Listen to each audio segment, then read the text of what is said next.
Tonight, we check out this week's flight sim news and catch up with SayIntentions. We review the Microsoft Flight Sim Dev update, check out the RANS S6S. We have Hanover and Singapore airports to preview, and our own Larry starts training.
Hello? Hello. Hello there. Hello there. The cat is here beside me. Hello, cat. Don't worry about it. They turned off the lights. Yes. They were locked in rooms as a child. Yeah, terrible. Hello, and you're all very welcome to Wednesday evening, friends. Haven't seen you in a while, right? Yes, tonight we bring you all the stuff as we ramble into the middle of the week, the halftime show, the midweek shuffle. It's time for the news. And a bit of news tonight, friends. Yes, we'll be checking out all the news in not just Microsoft Flight Sim, but all the sims that we have a look at. Also check in on SayIntentions, seeing how they're getting on with the savage work that they're doing, right? We also preview some stuff. We have the RANS the S6S here. We're going to be checking this one out. Not a plane I think I've flown much before. We're also going to be checking out SoFly's Hanover Airport, a brand new release. And then we have TaiModels Singapore, which looks terribly nice. But we start off tonight, friends, with breaking news. Right? The forgetful Larry, he's only gone off to get Vatsim training soon, right? He's going to be controlling places, you know, like Dublin and places. It's going to be brilliant. What do you reckon, cat? Yeah, I don't think so either. She's a good cat now. She's a great listener. You know, she does move. I said this earlier. She'll go off now after a while because she'll think I'm too loud. Do you know what I mean? But yes, we had the Microsoft Flight Sim Dev update tonight. The first one in 2 months. And, well, I want to get your reactions. You're going to get mine. What was said, what they're working on, what they're not working on, and what we can expect for the future. I left the dev stream somewhat confused a little bit disappointed and confused, but also, yeah, overall excited. Sure, they're doing great stuff. And I think we can all agree the performance on Sim Update 2 has been quite staggering, albeit, you know, multiplayer crashes. Yeah, we'll get to that now in a moment. Do you know what I mean? So who's here, look, on this a Wednesday? There's buttons being pressed here. Super Typhon, good to see you. Kirog, welcome in. Toto2495, welcome in, Toto. Vacuum is in the house. Bell Bro, good to see you. APU Inspector, good evening, man. Fierce Wolf, looking fierce. And Wolfie, welcome in. Commander Balosh, he says, good evening all. Welcome back, Murph. It's been a while, right? Ages. Liptorius, happy hump day to you. Stick Figures in the house. 98 Vulcan, good day. From a not so sunny and very damp Gosford, Australia. What's the word I'm looking for? An Australian word for like, Jesus. Well, it'll come to me now in a second. Crafty Tigers, welcome in. Mac Vision is here. Mr. Dan, good to see you. Night Zep is in the chat. Happy Wednesday. Eamon 1973 is here. 1999 David. Welcome aboard. Martin K, good to see you. Black Ice Gabe. We have a Black Ice Gabe. Welcome in. What's the news with Simbrief Murph?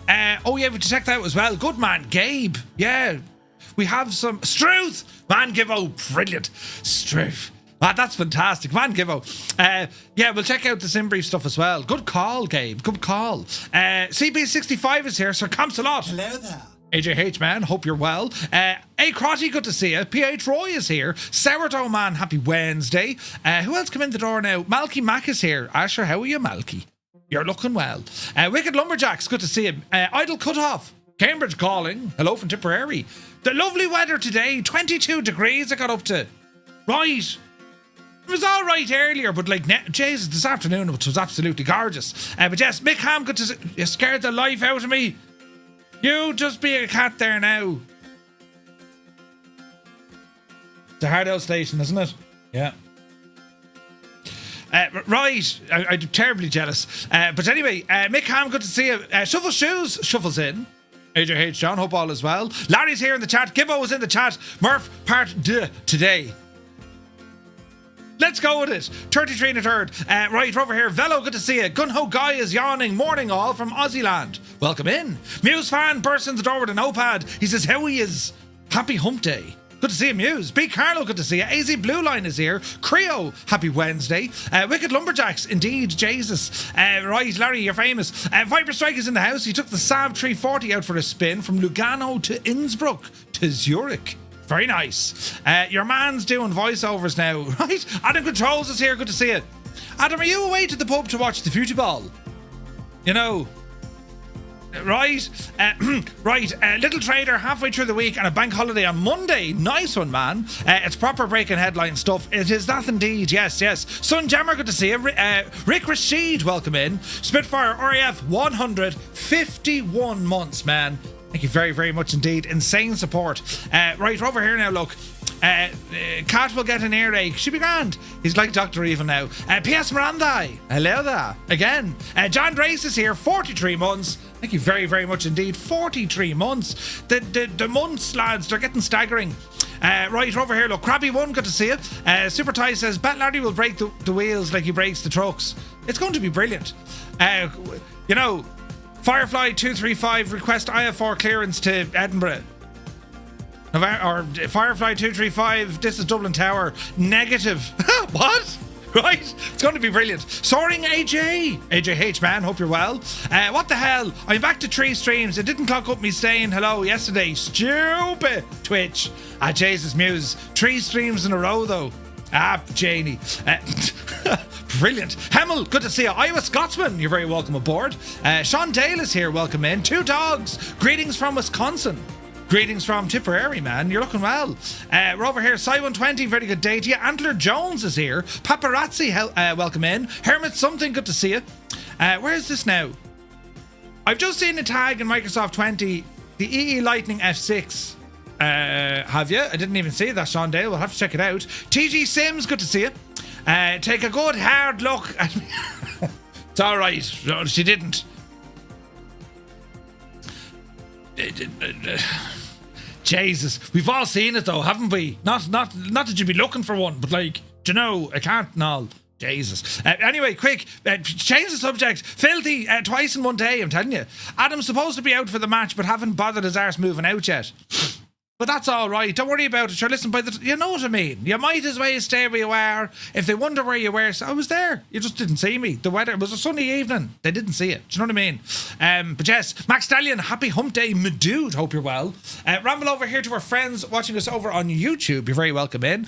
Uniform Goose, good to see you, Goose. You're welcome in. Alex is in the house. He says, really loving the streams. Thank you very much. Great to see you, Alex. Dave Cleary is back to us. Legend Dave. Welcome back, Dave.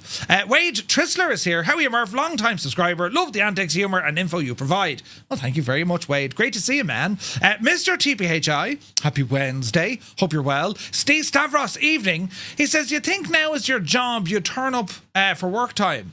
Wait, what? Was I late?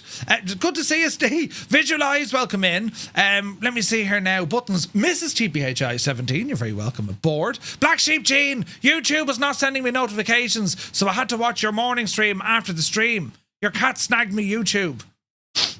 Jesus. YouTube, is it not? When it comes up in the gadget, just click the reminder, it should do it. I think that's how it works, isn't it? Yeah, I think it is. Right, over here now, look. Leonardo Da Vinci, good to see you. Northland Air. Cheers, man. Al Dushar, welcome aboard. You are all looking absolutely great now, lads. A great turnout now this evening. Proby Pete, good to see you. Good day from Arizona. Hello from Tipperary. Hope you're well, man. Hope you're well. So yeah, well, we had the dev update, right? And if anyone watched it, we'll chat about it now. For anyone who didn't watch it, where we're at, the state of the nation. So Sim Update 2, of course, was released, and we are seeing some great performance with that, and work has already started on Sim Update 3. And we'll go through the patch lists there now in a moment to see what the crack is like, right? Then they started showing us some of the other things they were working on. Some of the questions. I question some of the questions. Some of the questions are like, is that even relevant? I'm sure it is for someone, but I'm sitting there going, what? Who needs to know this stuff? Do you know what I mean? They did answer some questions out of the chat as well. The biggest news, and I want to know, what do you guys think on this? So they have announced they will not be attending Flight Sim Expo this year. York pretty much said, look, their main focus is fixing the sim, so they're not planning any kind of yahoos away, figuratively speaking. But they've decided not to go to Flight Sim Expo this year. Of course, also with EAA Oshkosh, they're not going there either. What are your thoughts on that, lads? I mean, you know, considering Microsoft were there last year and the year before, and they weren't just there, I mean, they were the biggest attraction there in terms of floor space and activities, and basically just, you know, being with the flight sim community. And they had announcements, they gave us great insights and all the jazz, and people could go up and be chatting to them. To have no presence there at all, what are your thoughts on that? I mean, yes, a worthy cause, they want to get working on the sim and fixing the sim. I don't know. It's kind of mad, isn't it? Like, would it be a case that, yeah, they'll ramble up there, and sure, next thing, you know, people with their pitchforks will say, you! Do you see you? I won't forget about last November. Come here now, we have a... Right. Do you know, there could have been an element of that. You know what I mean? Come on over here to this sort of screen, look. Make it all kind of nice and comfortable now, and it puts me on a smaller screen, you see. Do you know what I mean? Plus this screen I can look at, well, it's bigger, lads, right? It is bigger here in front of me now, and I can see everyone's chat. So let me see. Metz says, I respect that.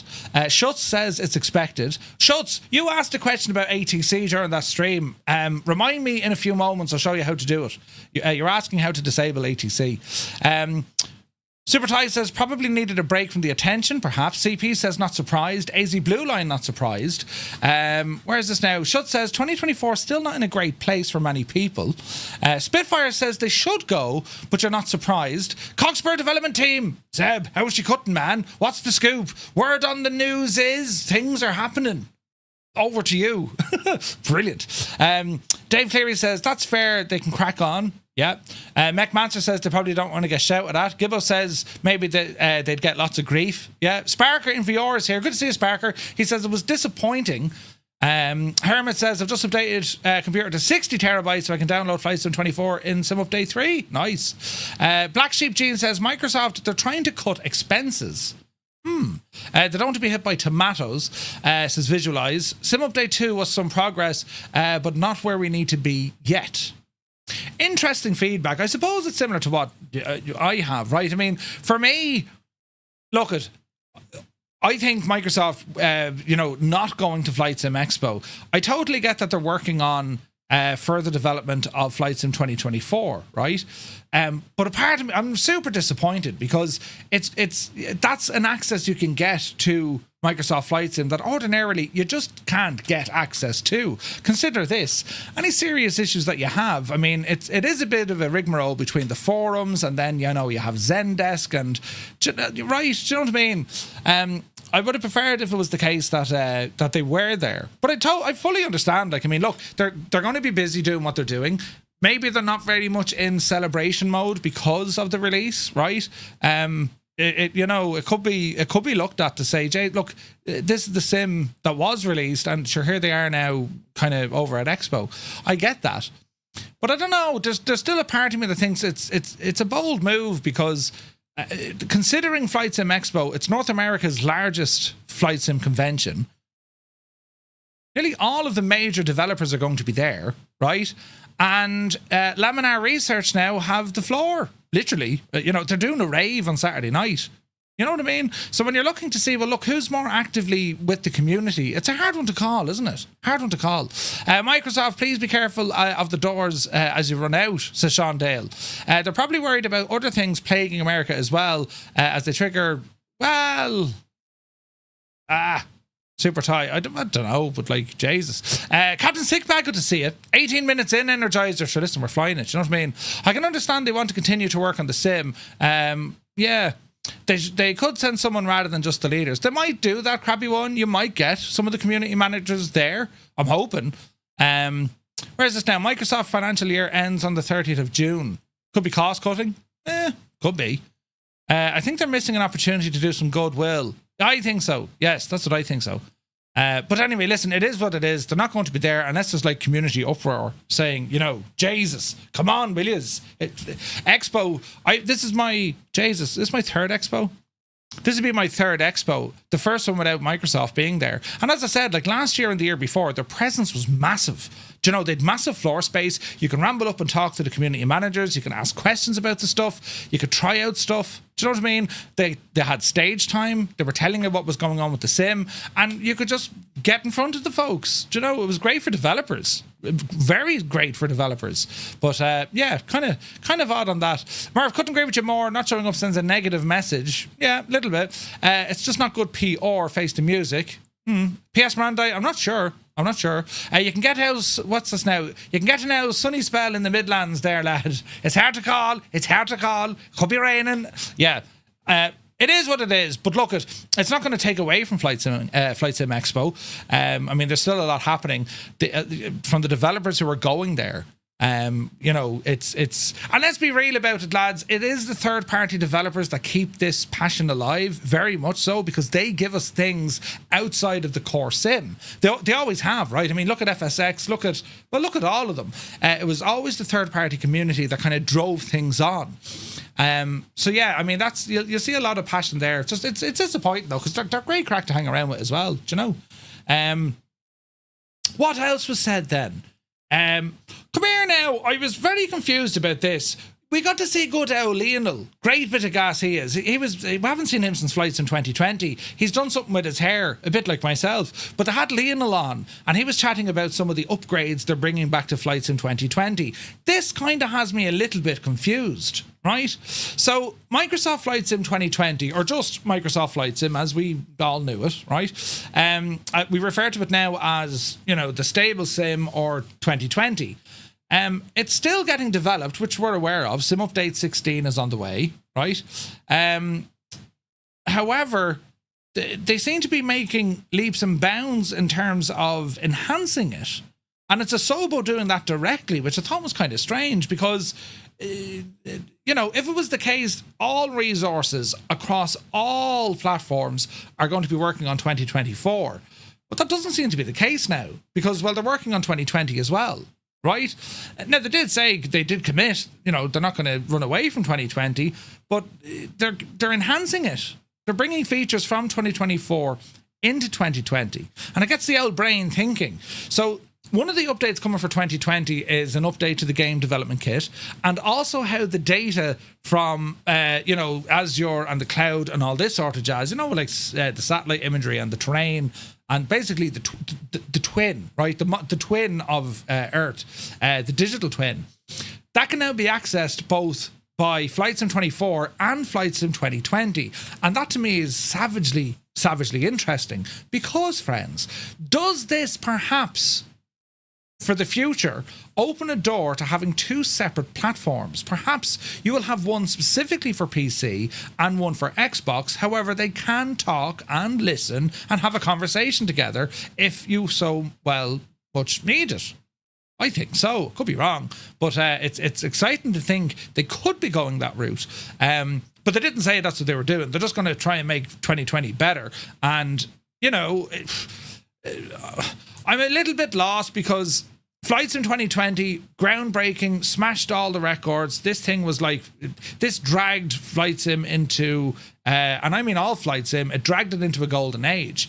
And where we have 2024, which is, you know, the next generation, it now feels more and more like, well, it's just like a seasonal upgrade. Or to, you know what I mean?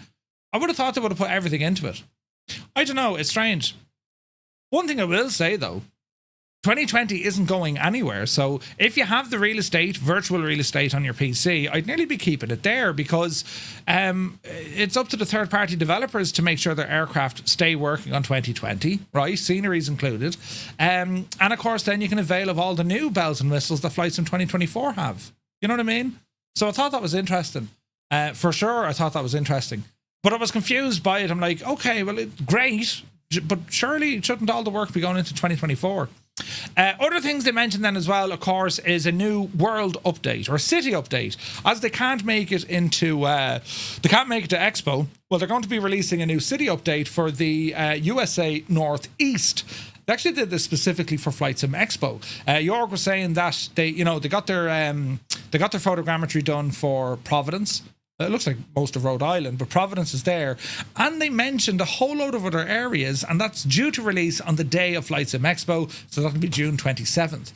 So that's kind of nice. We're getting, like, we saw the last city updates. I mean, what did we get? We got Dallas, we got Houston, we got Colorado, or we got Denver, we got San Francisco. We got some really nice ones in there. So it looks as if there's another one on the way. Do you know what I mean? Where is this now? When is Flight Sim 2025 coming out? Dennis C, good to see you. Would that Peter tag blow the other way if you change the wind direction? Yes, it would. It certainly would. I think they have the numbers. It seems like conversion was not what they expected. Maybe. Let me see there now. One Fly Air, good to see you. Tailhook says they said they were going to backport the 2024 Planet. Some of the tech would have come in with it to 2020. Yeah, 100%. It's interesting though, isn't it? Where is this now? DC Design Hangar 713, FS Reborn, etc. And hope to see the people using my kit. How can they feel with the big company not showing? Well, I mean, to be honest, I don't think the developers necessarily need Microsoft there. It's definitely a great in for them to get in front of them, right? I mean, if you're a developer, you know, hey, can I have a word with you? Can we do with this, right? But I think the channels of communication have been enhanced. Any devs watching here in the chat, let me know. But I think the channels of communication between developers in the third-party scene and developers of the sim, right, Asobo, and Microsoft, I think those channels have been enhanced considerably for Flight Sim 2024. I think there's a lot more open communication now, where before there wasn't as much. Do you know what I mean? So maybe there's not as much as a need to have the developers there, you know? Energizer says, Chase plane is the only thing keeping me to fly airliners in 2020. Chase plane for sure. Flow, right? And we still have some aircraft that just tend to behave a little bit differently. 2020 is still an awesome sim. It's just, I've put my heart into 2024 and I've loved it. It's awesome. But I was scratching my head. Why are they still developing 20? Do you know? Zybok Doc is here. Good to see you. Hope all is well. Two Cats. Welcome aboard, man. Winkle Gaskler says, it depends. There's the dev support forum that's really close, and the support of the marketplace is abysmal. Yeah, well, the marketplace, I think, the marketplace has always been a head scratcher because it's always been a head scratcher. There was a question on the stream tonight, you know, why have this in-game currency? Why not just, like, you know, have currency? But Jorg went on to explain, well, look at Microsoft and its gaming network, well, they use this kind of digital currency, which gamers are quite used to. We're not, as simmers, but we're used to it. We know the crack. So you buy these credits. So I think they had the option of having both. I think that was the idea. Do you know what I mean? Piku, good to see you. Death's Angel is here. Welcome aboard. Mr. Pixel says, can you give us a quick setup tour? A setup of which? So yeah, other news then. They're working on other... the local legend stuff has been paused for the moment. They have a world update kind of in between it, which probably suggests it's not going to work out too well. So they're going to delay the local legends for a little bit. And they've also started showing us previews now of their upcoming aircraft that Working Title are working on, along with Asobo. And we have Embraer. They're working on their... is it the Praetor, I think? That's the first one they're working on, business jet. Looks beautiful. And then they also have the work that they're doing with Piper. It's a PA-28. I forget the name of it, but it's part of the PA-28 family. And they're working well also. Some of the main questions that were coming in, a lot of them around ATC. An awful lot of questions in relation to ATC, people asking about different languages perhaps, and how ATC are going. So I think it's a clear indication that a lot of folks want and need better ATC within the sim, and it's just not there yet. So has anyone tried the alternatives? SayIntentions, which is far more than ATC, but that's definitely if you want that level of interaction, there are others as well. Beyond ATC is there as well. For me, it's got to be SayIntentions because it's far more than ATC. Then they started asking about the career mode and missions, in particular the career mode, and how aircraft currently aren't working within the career mode structure. And I think the career mode, the whole idea behind the career mode, guys, everyone watching here now, right? How often do you use career mode? Was it something you try and then you kind of, I'm finished with that? Or is it something that you actively do? I remember having a conversation with Gibbo. Oh, jeez, it's ages ago when we first learned about career mode. And Gibbo says, Murph, this is something you're going to try it. And then, yeah, that's nice. And then go back to flying, right? And I was like, rubbish. Career mode is brilliant. And it seems that's what has happened. We've tried it and we're like, yeah, it's all right. It's fun. But it was buggy as hell at the start, right? Tried it and binned it, still haven't touched it, really. Cy120 hasn't tried it, CP hasn't tried it at all yet. Not touching career until Sim Update 5 says Tailhook. Got Friends, Goat Friends, that's a savage name. Goat Friends, welcome in. Thought it was Got Friends. Goat Friends, you're welcome in. You've never tried it either? Death's Angel hasn't tried it either? Jesus. Two Cats, it's the only thing I've done in 2024. Career mode, right? Brilliant. Joshy, good to see it. Josh, I tried moving the 24 career mode and then I moved back to 2020. Yeah, Frozen Gamer, I tried career mode. It is a good idea. Poor execution. I played it at launch for 2 weeks. Haven't touched it since. No Undies McGee, good to see you. It needs to be integrated in free flight somehow. Yeah. Xbox ATC options are limited. Agreed. Yes, good point. Mountain Man, I tried and then stopped because I was having to use the ATC. It was a proper... Yeah, being forced to use their ATC was a pain in the ass. Yeah, I agree. Two Cats has 220 hours in it. Ooh. No internet in career mode. True. Gunho Guy loves career mode. I do free flight sometimes. Nice. Belbo tried it and you're right, Murph. Well, Gibbo was right. Hashtag blame Gibbo. Playing it regularly since Sim Update 2, says Bloot. They have done a lot of changes to it. And, when we look at the release... the release notes and also the patch notes for the upcoming sim updates, there is a lot of stuff going on there with career, which is exciting because look, I've tried the career mode and I have to say I really liked it. I really enjoyed it. Suddenly I was I felt like I had to grind. I felt like, right, I need to do this in order to get to that, then I have to do this in order to get to that. So the idea of it is brilliant. It is brilliant. And then you think, oh look, I have my own little avatar and I can build up the skills and then I can own my own company and then I can have pilots flying for me. I love that idea, right? I love that kind of management-esque kind of style, right? But I think they missed... Well, I won't say they missed all opportunities. I remember I was speaking to David, and David is behind he's one of the people behind the career mode and flight sim. David's with Asobo. He's under directors or managers or CEOs, right? He's way up there, right? Same as Seb.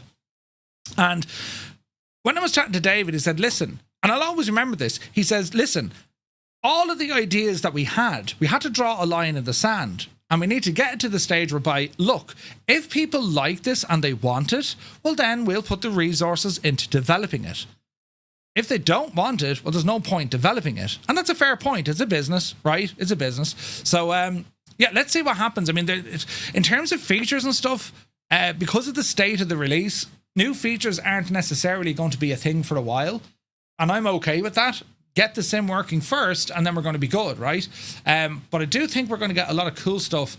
certain things are like, Jesus, you know, you load in an airport and your plane falls out the sky and hits a hangar. You fail a mission because, you know, one of the passengers sneezes and you can't understand them. Like, it was bug infested, right? A lot of it was bug infested. People like having loads of points and then all of a sudden wiped, finished, good luck. I get that. But I think the idea was awesome. I'm very excited to see what they can do with it. Do you know what I mean? The Highwayman, good to see it. I tend to try it out at every update, says Ferocum Gamer, and I go to this. It is getting better. Yeah, it is getting better. Mr. TPHI did career mode for a week or so, and have not been back into it since. Right? Career mode is too lonely. MechMancer, yeah, 100%. It's not one for if you're looking for kind of a multiplayer aspect, you know. Alice Shin, good evening. Kirog, amazing idea, bad execution. Maybe. Well, bad execution, the sim from the start, rocky terrain, right? To me, career mode is changing flight simulation into a game. I want to fly, says Proby Pete. Well, I don't think there's harm in it. Like, it's not damaging free flight. It's just another way to get folks interested into it. Like, I'm all for the idea, don't get me wrong. There were certain things, though, you'd say, really? They didn't do that? Right? And the voices, they were awful. They're like, you know, brutal. The whole voiceover thing, and I'm really happy to be here flying over my office. Like, Jesus. Who scripted it? Do you know what I mean? I'm about to break my microphone now. I'll try and fix it, lads. Don't you worry about it now. I'll try and fix it. Which is a proper shaggy look. Right now. There, I fixed it, look. I got a PPL and that was it. However, I think it's great that you can learn to fly with it. Yeah, never did anything but free flight. There we go.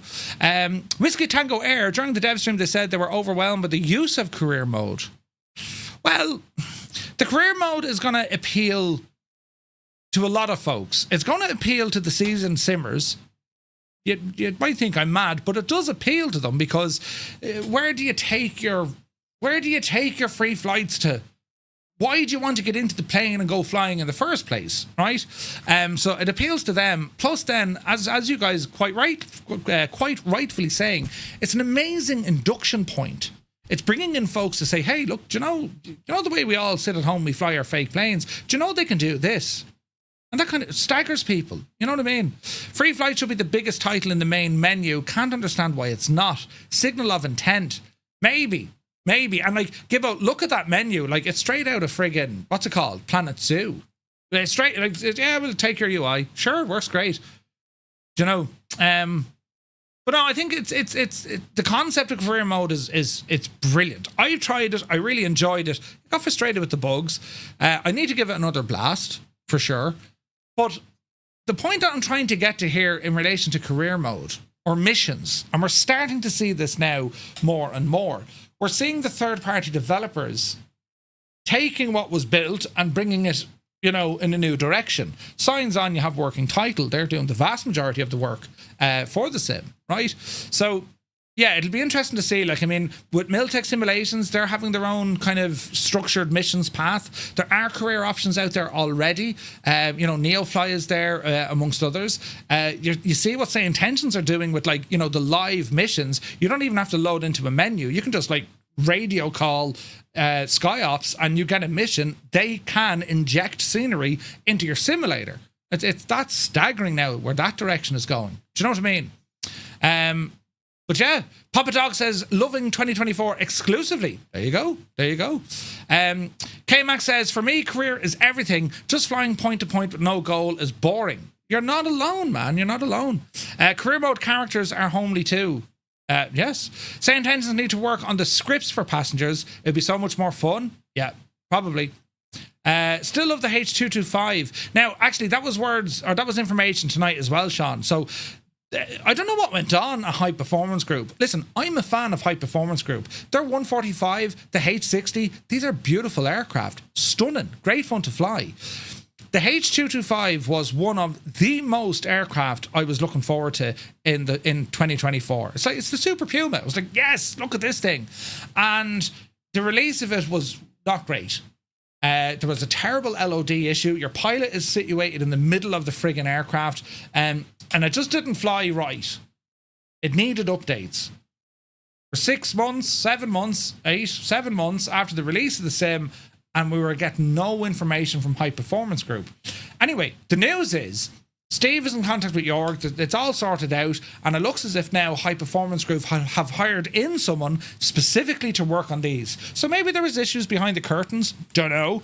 But the good news is they're now working on the 225, and I cannot wait for that. I can't wait for that because it's such a cool looking chopper. They've done a great job modeling it, right? It didn't work that well. You know what I mean? Unfortunately. So let's see. Maybe the developer who was working with them said, you know what, I'm out of here now. I'm sure, what do? You know what I mean? What can you do? Where is this now? Let me see. Nice to avoid the walk around if one so chooses. Yeah, we have an option to do that as well. I'm not sure if you guys are aware of that. In Sim Update 2, we'll have a gawk on the screen. I want to show you a thing.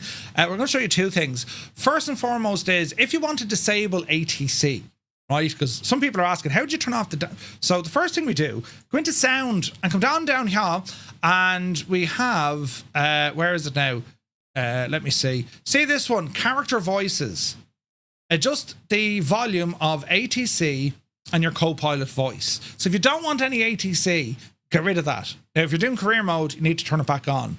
Character voices, bring them down to 0. Okay. Next up, then we go to the assistants, I think, and see down here, AI radio communications ATC. It's on the very, very bottom of the assistances gadget, right? Just disable that. And then you see ATC enforce a flight plan. A lot of folks are saying, I've just taken off. Why are they forcing me to go IF4? I just want to go VF4. Make sure these two options are turned off. AI radio communications and ATC enforce your flight plan. Turn them off. So we already have the options there, lads. Were you already aware of it? Maybe not. Unsure? Let me know. The next thing, for those of you who want to skip the walk around. Now, I've a bit of a bugbear with this, right? I mean, as simmers, we've asked, Microsoft and Asobo, can you make the sim more realistic? Right? And no doubt they sat down in front of a CFI and said, right, what are we missing? You aren't doing a walk around. Every single pilot, every single time they get into an airplane, they do a walk around. Huh? And then what do we say? Turn it off. Right? So there is a way now with Sim Update 2 to bypass that. What's it called?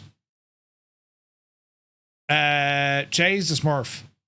If I do it now, it'll input Shift and C. No, Shift and C, you muffet. Search input. Shift C. No. There's a button for it. Is it quick? Quick. Ah, there it is. Shift and C. See this one here? It says quick pre-flight. What this does, it removes all you before flight, chocks, pedo covers, tie downs, the whole shebang. And you can bind that to anything. Bind it to a button on your keyboard or on your peripherals, joystick, whatever. Quick pre-flight. Like you still load in, everything's there, but then by a click of a button, it removes everything. All right? So that's good news. If folks wanted it, Gene says, I heard Microsoft say the career mode is the most played part of the sim. Maybe. They couldn't give actual figures. They're not allowed to give figures, I suppose, right? But they were saying, look at what they can see. I mean, they know the trends. They know what folks are doing, right? Because we're logging onto their servers. I was a little bit miffed. I asked the same question twice. Nothing. Right, the same thing happened at Expo. I was next in queue when I got to the microphone. Right, but anyway, and all I said was, Sim Update 2, we're all seeing fantastic performance in single player mode, but we are seeing some CTDs, some crashes, some issues in multiplayer. Might that issue be on their servers? Because unless, I don't know, lads, but I've yet to have a CTD when I'm not inside. I've yet to have a CTD when not inside multiplayer, if that makes sense. Multiplayer turned off, the sim is as smooth as butter. We jump into a multiplayer flight, it's liable to get a CTD. But yeah, I mean, they didn't have the answer for that. Let me see. Fellow says, random question, Murph, or anyone else who might know. Is the list of VF4 visual reporting points in Ireland available anywhere? Example, Palmerstown, Pigeon. Yes, Velo, go on to the IAA website and look up AIP. You got all the information there. I've had one CTD offline, but that was in the early days of the release. Yeah, 100%. So Krabby One is asking about model matching. So I don't know what happened here, because model matching was a huge drive of the PR, right, for the release of Flight Sim 2024. Because Jorg was very happy to say, look, we're after getting all these models now. All these aircraft models are there, and we're getting liveries for them and all the jazz, right? I learned tonight then, was it Chris, the gentleman's name from Working Title? They're a great bunch of lads. Chris was saying, yeah, listen, there was a different logic between 2020 aircraft versus the 2024 aircraft because they use this modular way of your aircraft, right?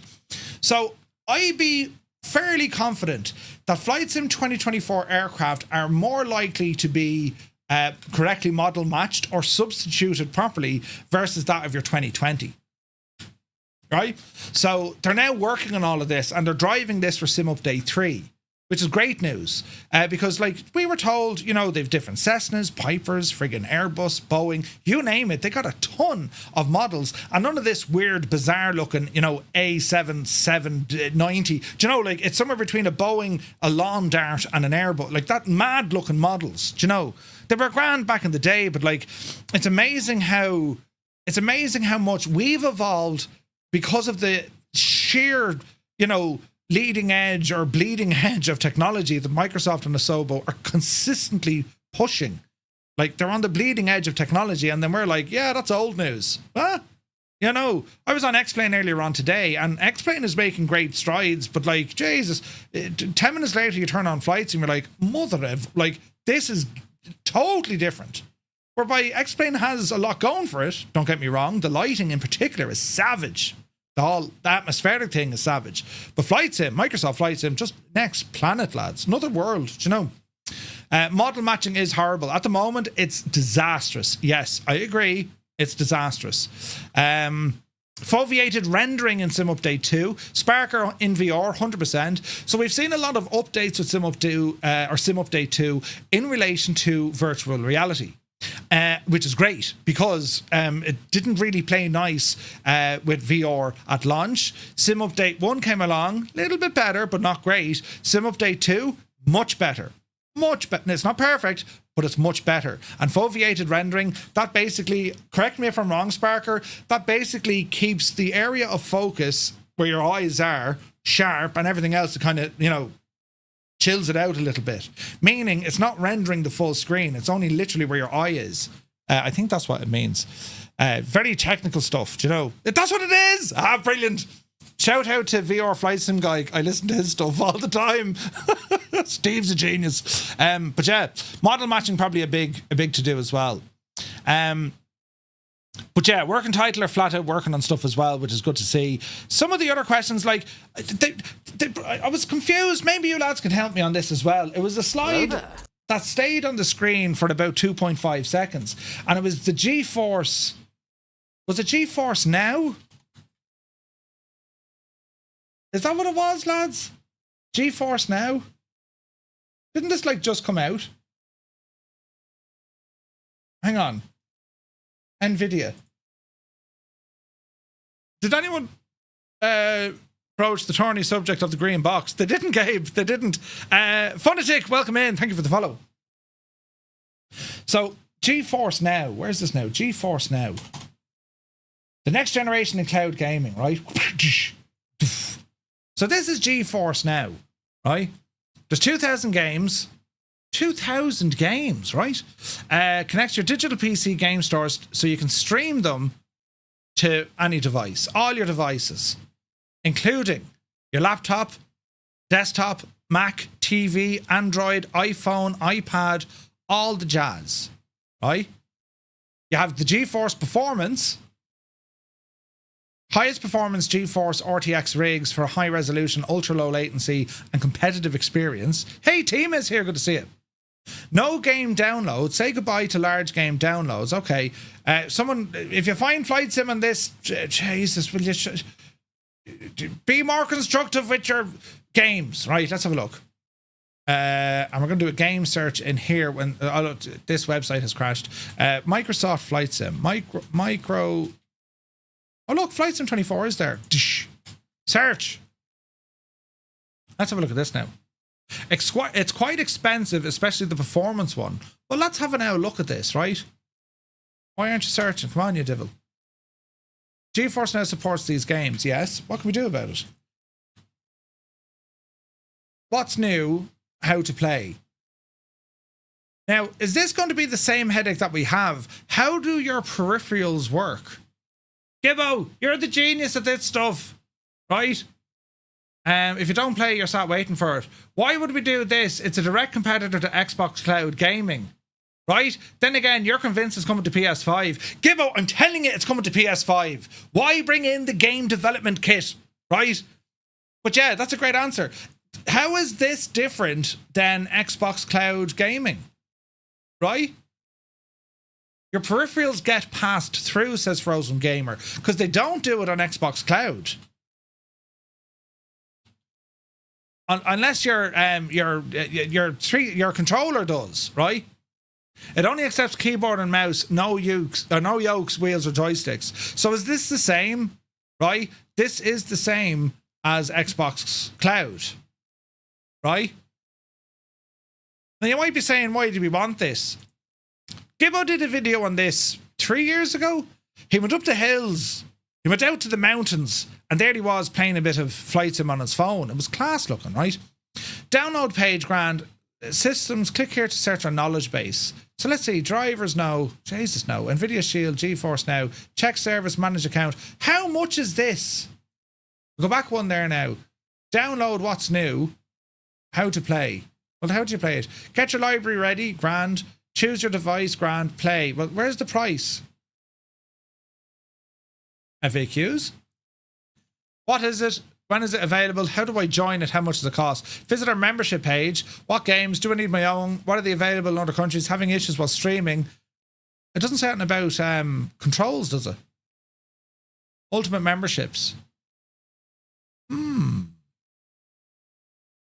What are day passes? PC Mac? Do I need to manage NVIDIA voice chat? How do I install? How do I launch? Can I use Gamepad? You can use the Shield controller to play games. And newer Shield models support third-party Bluetooth or USB wired controllers. System requirements.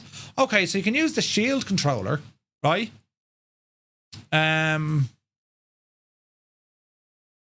What's this now? This is the memberships. Okay, so if you want 1440 or you want 4K. 4K ultra streaming, right? Interesting they don't put flight sim on the yoke. How much is it? 1 month pass is $21.99 a month for 4K, 240 and RTX, right? What's this though? 8-hour session lengths.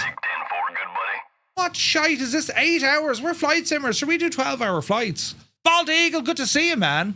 The only reason I can think of this would be to ease the load on their servers. Yeah. And this was shown on a Microsoft Dev stream. Like, what? That's like saying, hello, competition, come in here now. Would you like a water? Yeah, isn't it? Very strange. I don't like this, 8-hour game lengths or session lengths. You can only do stuff for 8 hours. There is no set limit on how many times a member may start a new session in a day, right? But you can only stay connected for 8 hours. Yeah. Interesting. It's 110 quid for 6 months. So it's €220 a year.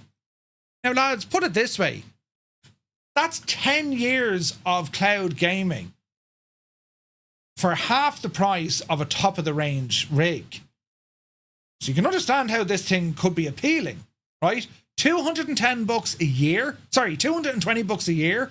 10 years of that is like just under $2,500 for 10 years. Oh, if you go out tomorrow and you buy a brand new rig, top of the range, it's going to cost you about $5,000. How long is that going to last before you start putting your hand in your pocket to get more stuff?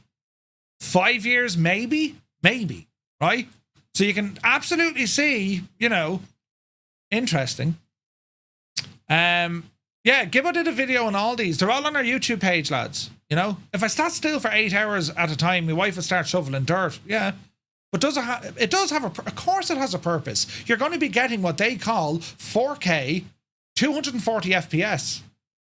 So you're paying for the different, you can get a basic one, or you can get 1440 with RTX. That's half the price. Or you go full shebang, right?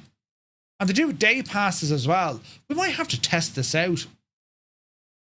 It's interesting, isn't it? But, okay, what about Xbox Cloud Gaming? Game Pass, right? So it's included with what we're doing.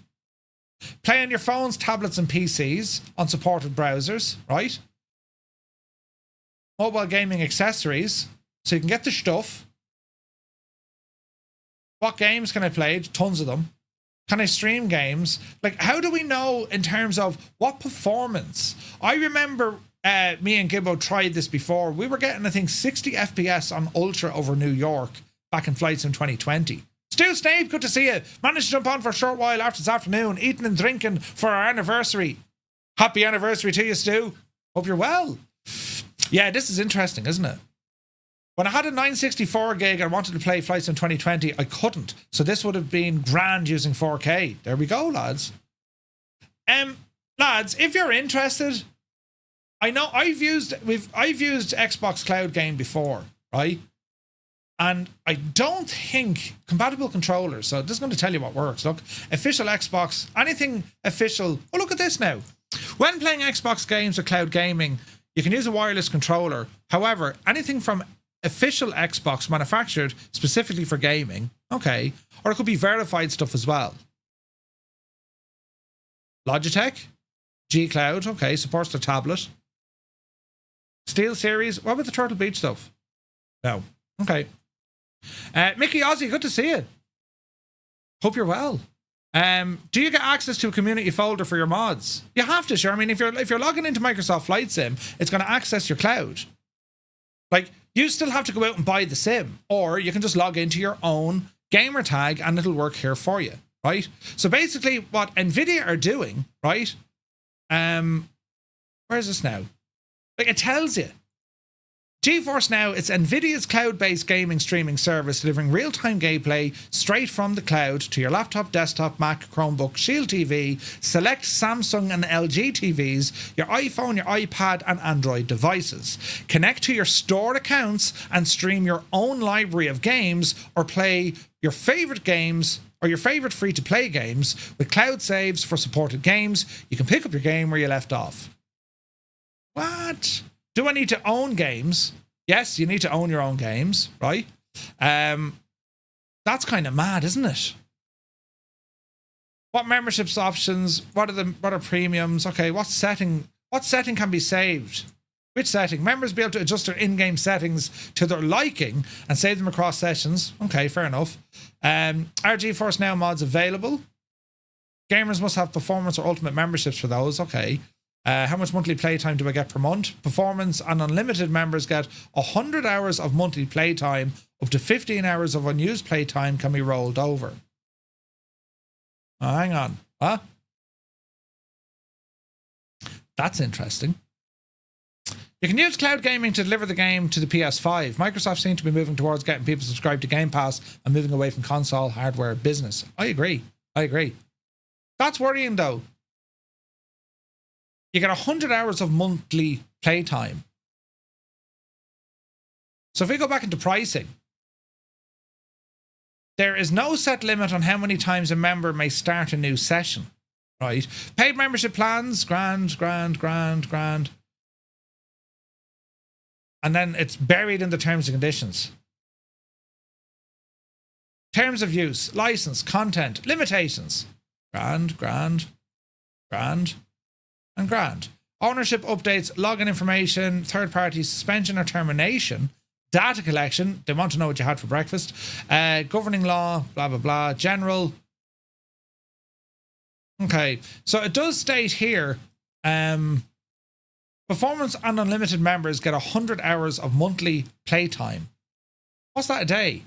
That's 10 hours a day, 300. We're not going to do 10 hours every day. If you go over 1,000, you can buy more. Oh, is it? I need another subscription service like a smack in the nuts. Yeah, 100%. 3 hours a day average is enough with margin. Look at lads, it is an option there. Certainly that you can trial it. If you're only doing it, let's work it out roughly, right? Calculator. Say, would you do 3 hours a day? 3 hours a day by what? An average of 30 days, 90 hours, right? Even 31 days. So if you're doing an average of 3 hours every day, which when you think about it, most of us are,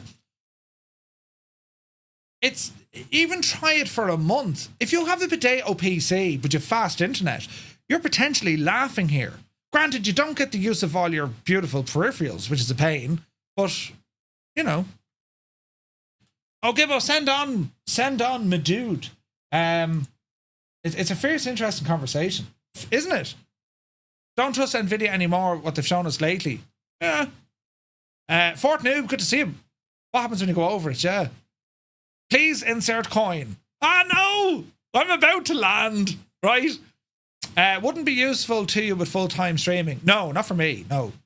But put it this way, right? If I'm going out and about and I want to stream, and I was going to go off and buy, you know, a laptop to run Flight Sim, well, I don't need to do it. I could cloud game it, right? I've bought Xbox Cloud and Nvidia Ultimate. The Nvidia Cloud definitely much more stable, says Commander Balosh. Jesus, really? Commander Balosh is the expert in the house. He has the information. So you have both, and Nvidia Cloud is definitely more stable. Not a big fan on not having my own hardware, says the Impossible Face. Yeah, I get you. Martin says, what happened to the 787 in Flight Sim 24? When will it be fixed? Graphic bugs, invisible Boeing letters, flexible wings, spinner graphics. Martin, and I mean this in the nicest possible way, but anything developed by Asobo, pinch of salt, because they're not going to compete with what we're used to in terms of Phoenix or PMDG, Just Flight, or any of these lads, right? Especially with the airliners. They'll do good enough, you know. Where's this now? Sky Vragan says, wait, what? I'm sorry, only just fetched on. What is the relevance to Flight Sim 24? What would be the perks? Well, the perks would be, if you don't have a powerful enough machine, you can delve into this. You know what I mean? That's a big 10-4, good buddy. Photos by Kev, 19 months, my dude. Thank you very much indeed, Kev. Mystic says, if you're on console, then the GeForce Now works great. Stream it to your console. I had Ultimate and I never ran out of time. There you go. There you go. But yeah. Xbox Cloud is good for handheld consoles, but it's the power and connection needed. Yeah, but you need good internet. No two ways about it. You know, access to community folder would be a deal breaker for me. Yeah. I feel like the value here is for people that are on the go, traveling a lot. You don't have to drag your PC to the hotel. I agree, Fort Noob. I agree. Where is this now? So Gibbo, right? The man who searches the internet while we talk about searching the internet. Basically, for more and more subscription services, you share the subscriptions with others and you share the cost. You even get your own account profile. Bijani then, it thinks I'm in a different language. Okay, it's in French. How do we change this out of, right? Jesus. Why is this in French? Francais, parlez-vous l'anglais, s'il vous plaît? Right, share the price of this stuff. Save on subscriptions by joining the world's largest co-subscription community. Jesus, Lance. Is this like a dodgy Facebook? More than 100 shared subscriptions. How does this work? We connect subscription owners with co-subscribers looking for an available seat while guaranteeing complete transaction security. Right. Trust us. Well, where's the legal jargon? The following document provides compulsory information about the website publisher, its data protection, and also the legal references for split. All trademarks, logos, it doesn't really go into much, does it? This is interesting. It's a French company, but they do Spotify and Netflix. So, yeah, I think it is Energizer. So basically, it's still there for the moment. How does it work? So what they're saying is, you submit, or you can join a subscription. So let's say, for example, you have Spotify. I'm only going to use this as an example. And I think this is how it works. If you have Spotify and, you know, for whatever reason you're paying for 2 subscriptions, we can now share one of them, right? And you share it to this platform, and then this platform will let someone else buy it off you and pay you a commission on it. Will that be right? Basically, it's a split of your sub. It looks like a good idea. It's definitely interesting. The world is not out to reward us with these things. You know what I mean? Sky King, thank you very much indeed. And you ordered yourself some cool swag from the website. Thank you very, very much indeed. Gibba says, no, it is totally legit and legal. It's not breaking any T&Cs. The point is, with so many subscription services, solutions like this start to become very interesting. Yeah. Absolutely. How many subscriptions do we have, lads? Netflix, Disney, Prime, Spotify, right? That's before we get into anything else. They're just the basics. You could have Sky at home. Do you know what I mean? Your phone, your internet is probably with someone else. Multiple subscriptions, multiple. So yeah, it's definitely an interesting concept. Yeah, lads, I'll share the site in the chat. Go off and have a look at it. And Gibbo, thanks for the link. It's worth a look. Do your homework on it. It doesn't seem to be breaking anything. I mean, I've been using the service for Spotify for months now. Security, reading, cloud. It has all the jazz that we're looking for. E-commerce is there. Wire subscriptions. Is it legal to share? Yes, Split allows you to share subscription plans that allow several simultaneous accesses in compliance with the terms and conditions of the services concerned. Subscription sharing is legal as long as it complies with the platform's rules of use, and Split guarantees compliant and secure use. There you go. Do you know what is my favourites when I share? No, rest assured, when you share your subscription, everyone has their own profile. What happens after I pay? Satisfied or your money back? No nasty surprises. With Split, it's simple. Either you get access or you get your money back. 100% protected. Lads, have a look at that and see what you think. What's covered? What can we split here? See all the subscriptions, right? YouTube, well, holy Jesus. Netflix, right? NordVPN, Nintendo Switch, chess. Brilliant. Right now, Apple Arcade, Microsoft 365 for $287 a month. I'm paying more than that. Canva, Jesus. Reading, right? Cloud, iCloud, Google Cloud, wellness. Jesus, there's a lot of stuff there, isn't there? Just need GeForce to be added, 100%. Martel, it's a brave new world, mate. It's a brave new world. Gibbo, many thanks for sharing that. Fair dues, man. Fair dues. Maybe you can save yourself a few quid on a subscription. It says it's legal, therefore, they said it, we'll do it. But anyway, getting back to this, so that's the quick pre-flight. And these were new things brought up in Sim Update 2. Now, something else that appeared in Sim Update 2 was also now multiplayer aircraft with their tail registration. When they're using 2024 aircraft, you can now see multiplayer's custom tail numbers. Fantastic, right? Eamon, no! Shag off! It's against our terms and conditions! Follow the signs that say no refund, right? But yeah, I thought it was class because it's always interesting to see other tail numbers.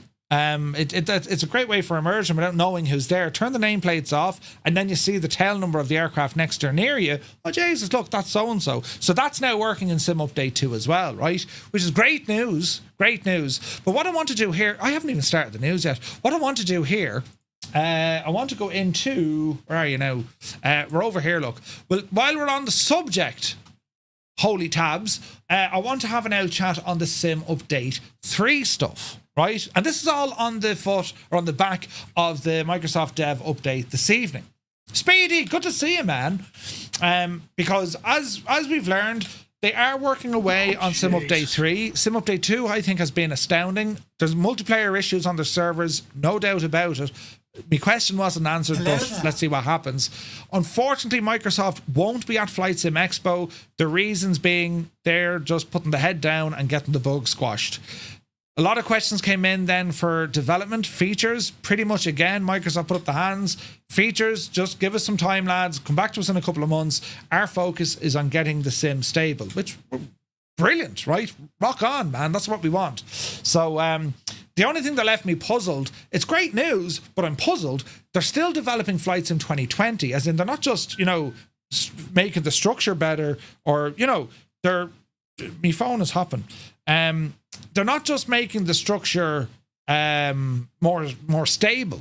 They're actually enhancing it. And they had Lionel on, who remember from the early days of the early trailers of Microsoft Flight Sim. and great bunch of gas. He was on saying, look, you know, they're able to use the terrain data when it comes to like the trees and where water is, and they can now push that back in to friggin' Flight Sim 2020. So it's pulling Flight Sim 24 data, right? And it can be ingested into Flight Sim 2020. That is a technical marvel, lads. Do you know what I mean? Jesus!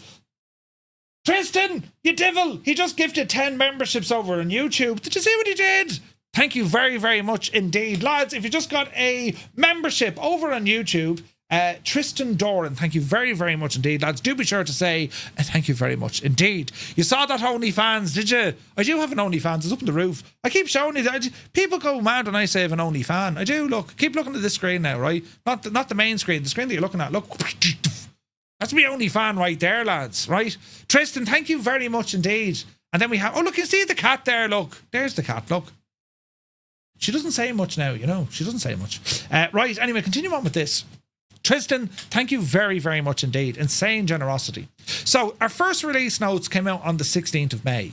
And I think it was Chewy who said it. Was there something like 40 or there was either 40 or 70,000 words in the Sim Update 2 patch, right? Anyway, couple of things here. I won't read down through them all, but this is what Sim Update 3 looks to be focusing on. General bug fixes, and there's a lot of them. Look at all this, right? And some of them include, you know, fixed an issue on the map where filter buttons were unresponsive, fixed a crash when updating a player input profile, modified fuel gauges so the cursor becomes bigger, all right, fixed ambulance lights spawning while the model isn't visible, removed visibility issues with text, fixed Jack of all trades achievement. Well, okay, that's career stuff. Fixed an issue where some replies of ATC could be cropped or invisible, right? Fixed city markers not being visible in free flight. So they're general kind of bug fixes, right? Sparky Sven says, I hope AMD FSR 4 will come to Flight Sim. I'd say it will. Siddle, good to see you, man. 45,000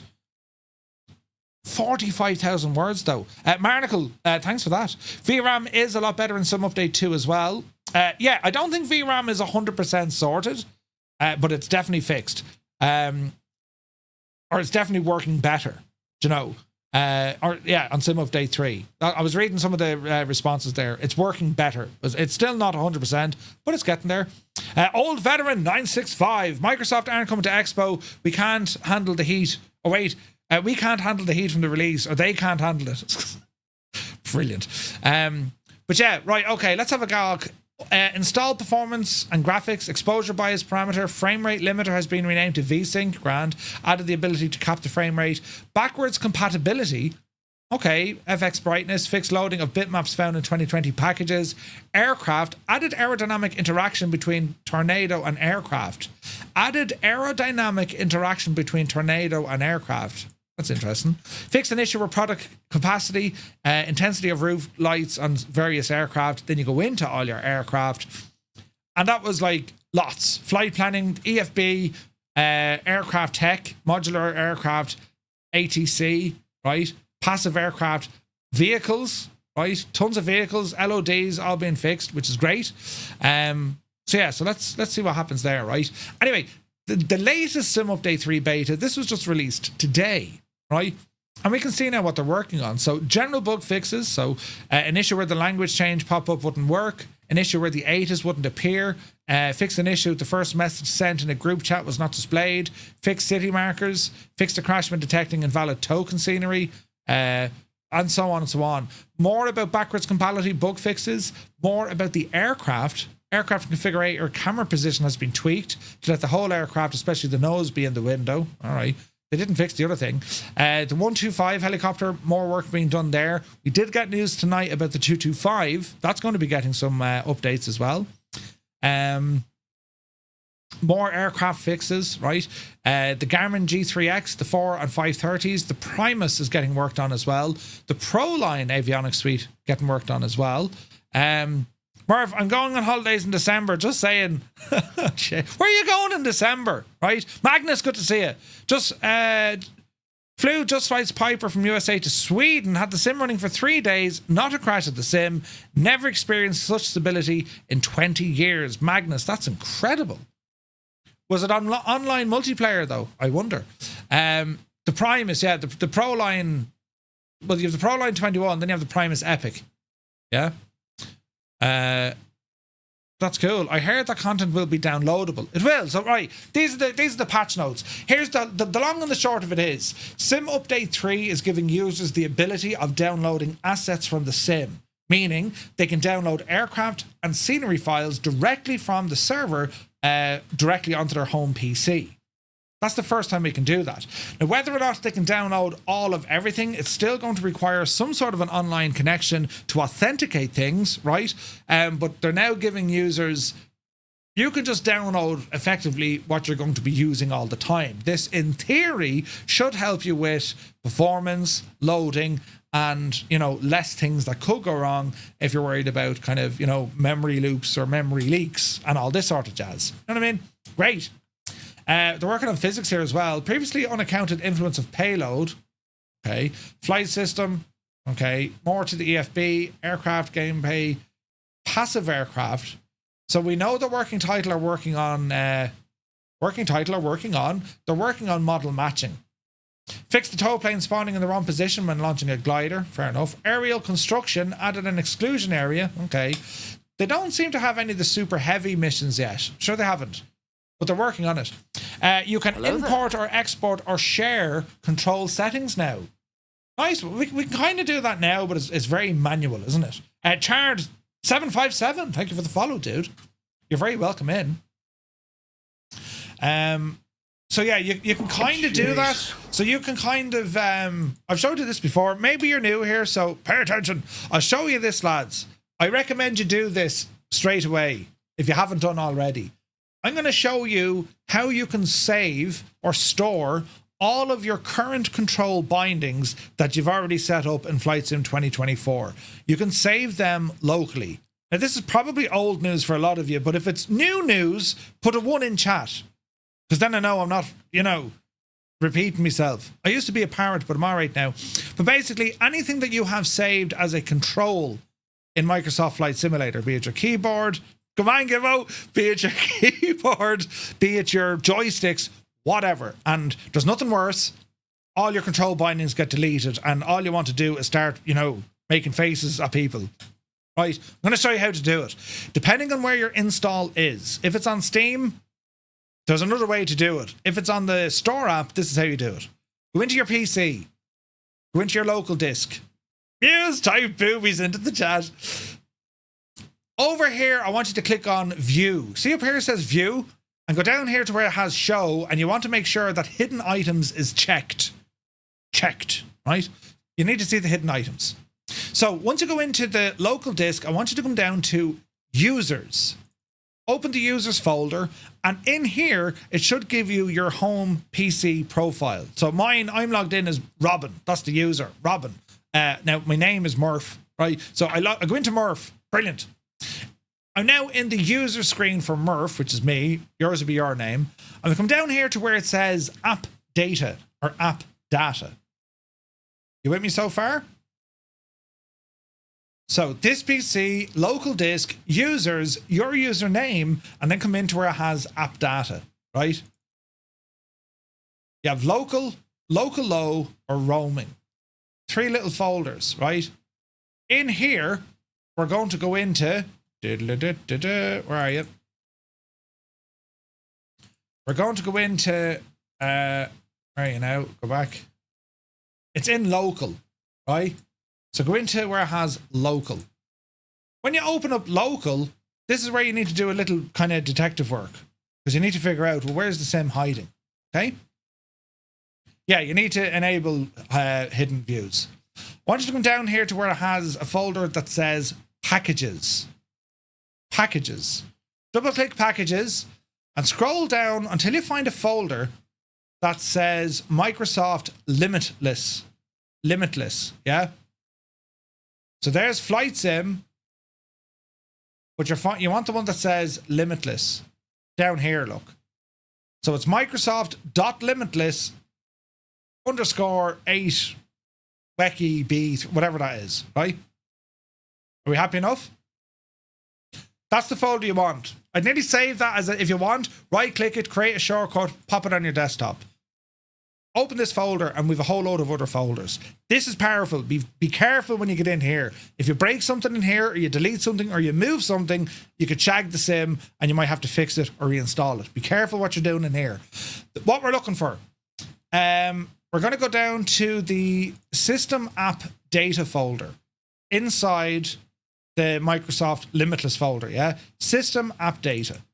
There's two folders, Helium or WGS. You want the folder WGS, that ticket, right?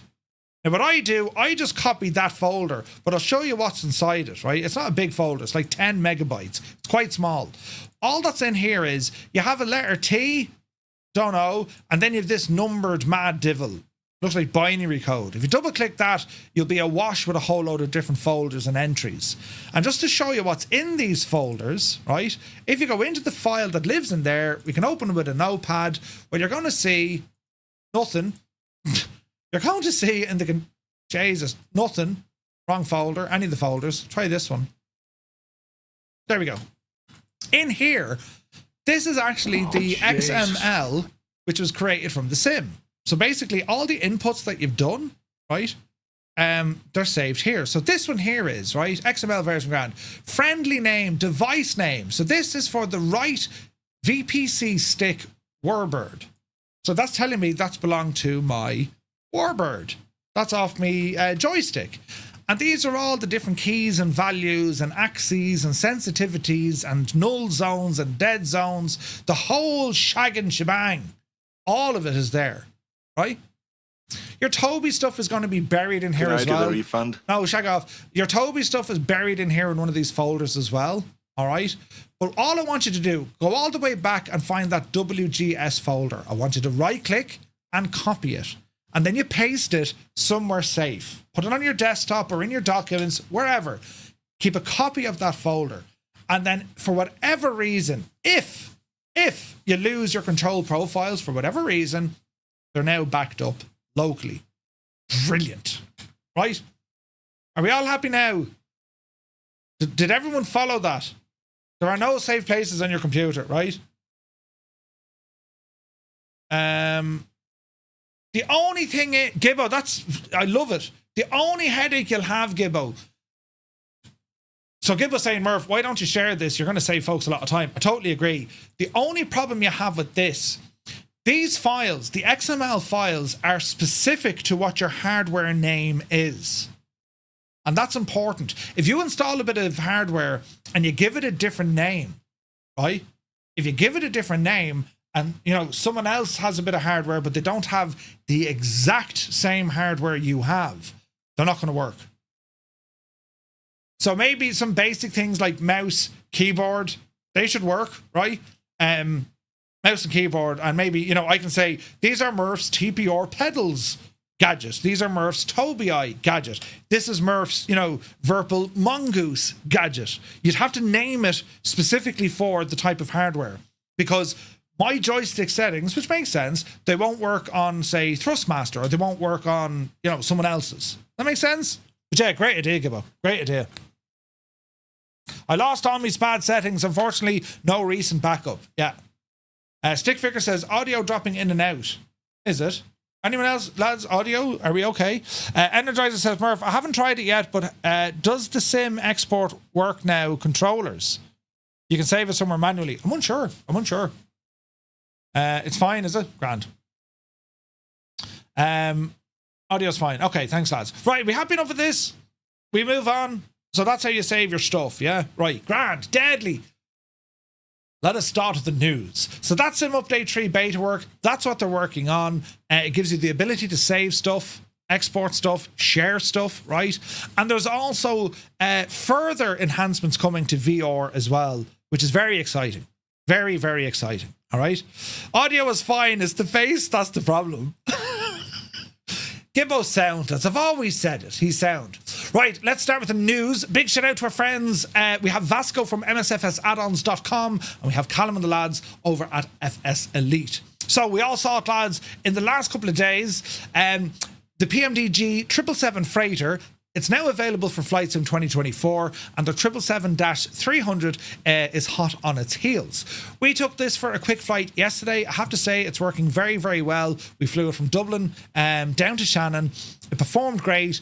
Really, really nice aircraft. It is the freighter version. It's my favourite of the 777 line because, well, it's a freighter, meaning I can do a lot of the shorter flights, but still fly a big, massive thing. Do you know what I mean? So it's now available. It comes with the new Operations Center 3 from PMDG, which is it's very nice. And it also has some pretty cool features. It has a new SayIntentions data link integration, enabling interaction with the AI assistant tool directly from the cockpit. That's where you can get your, CDPLCs. Everything links in with SayIntentions now directly into the aircraft. Nice one. Right, we'll have a look at that maybe next week. B-Scan, thank you very much indeed. You're very kind. Users of 2020, if you bought the 777 freighter on 2020, it's a free upgrade. And if not, well, you can buy the aircraft now directly from PMDG. Marketplace release is on the cards. They don't know where they're going to be at with Xbox. This is very much aimed at the PC for now. But I can tell you, the 777 freighter in Flight Sim 24, it's running very well. Very, very well. I had one flight with it yesterday. It didn't do anything weird. I really enjoyed it, Discord, the best place for help with FFA setup. Yes, Sky King, if you're in trouble, jump over to our Discord. We will get you sorted. Tango Delta, many thanks for the follow. Welcome in. Joey Bolo is here now. We can start. How are you, Joey? Hope you're well, man. So great news there from PMDG. I was hoping to fly this over the weekend. CSS, the guys who are bringing out the 737-5, they've delayed it. They've delayed this aircraft after a bit of feedback from their partner streamers who were streaming it. There was all sorts of problems with the thing. Just problems, right? So they've delayed it. And we don't have a release date just yet. So the project isn't pulled. They just said, look, we want to get this working the way we want it working. I think the way Flight Sim has gone now, second chances are very hard to get. Your first chance, your first friggin' opportunity, you kind of have to nail it, especially if you're new coming into the world of Flight Sim developers, because the standards are now so high. And we've all become very, very street smart. We can spot a dodgy or not a great add-on a mile away. So you have to be careful. And like one bad release, it can be detrimental to a developer. Just can be. So I think they've made the right call. If they're not happy with it, don't release it. Fix it. Then release it. Yeah. So anyway, no news on when this is going to be issued.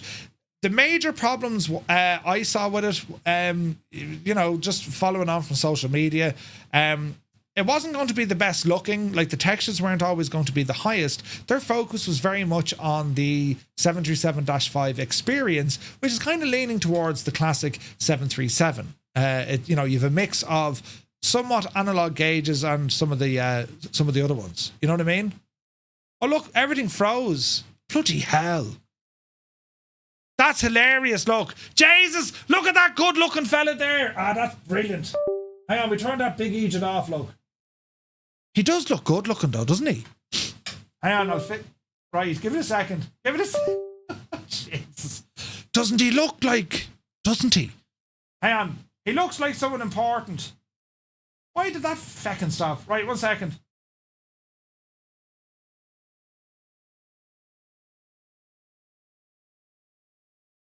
Oh, Jesus. It's all right, lads. I fixed it. Right? I froze. Bloody hell. I'm having a mare of it today, right? The camera froze, yeah. It was looking deep into my eyes. But anyway, the 737-5, not ready yet, right? Not ready yet.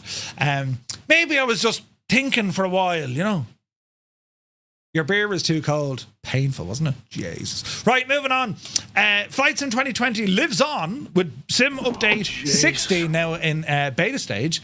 God, friends, good to see you. Troubleshooting Wizard. Welcome aboard, man. Hope yous are well. Drummer, good to see you. So yeah, we were chatting about this already, and this is all to do with Flight Sim 2020. Now, an issue with the spoiler input, so you can see there is work on the original 787, right? Also the longitude and the the TBM, right? We saw them before, though, didn't we, in the AAU3?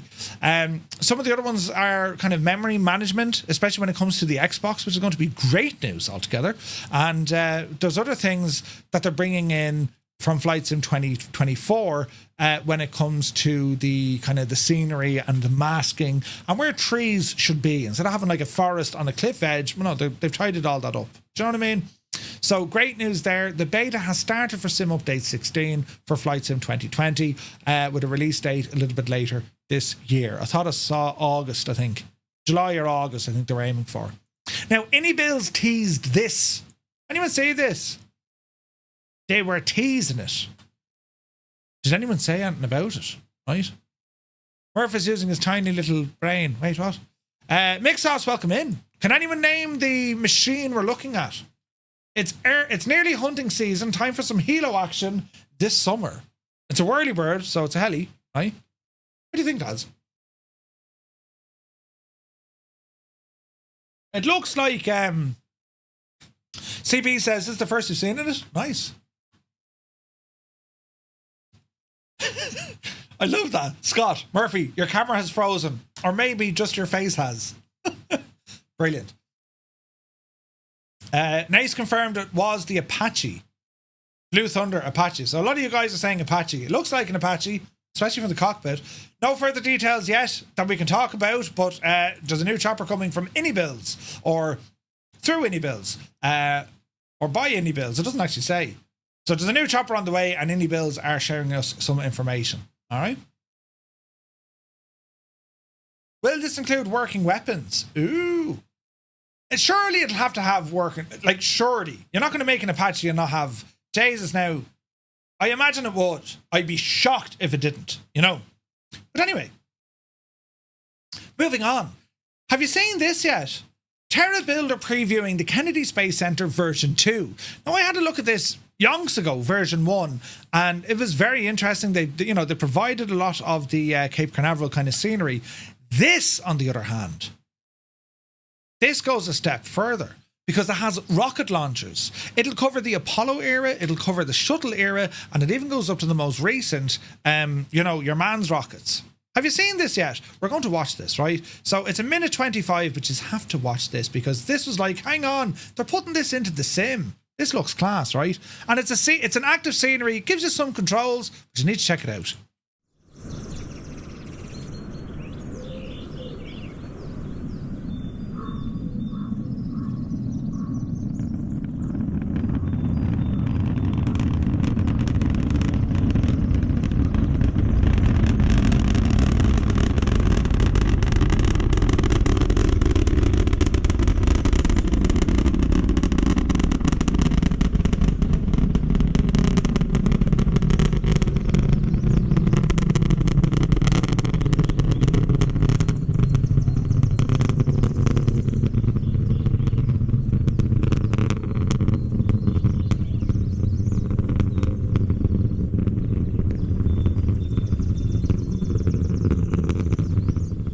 Isn't that only deadly looking?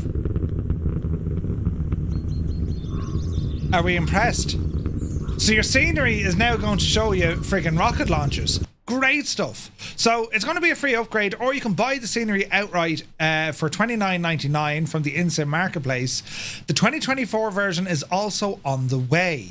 Here's the space shuttle launch. You have to check them all out. They're class looking.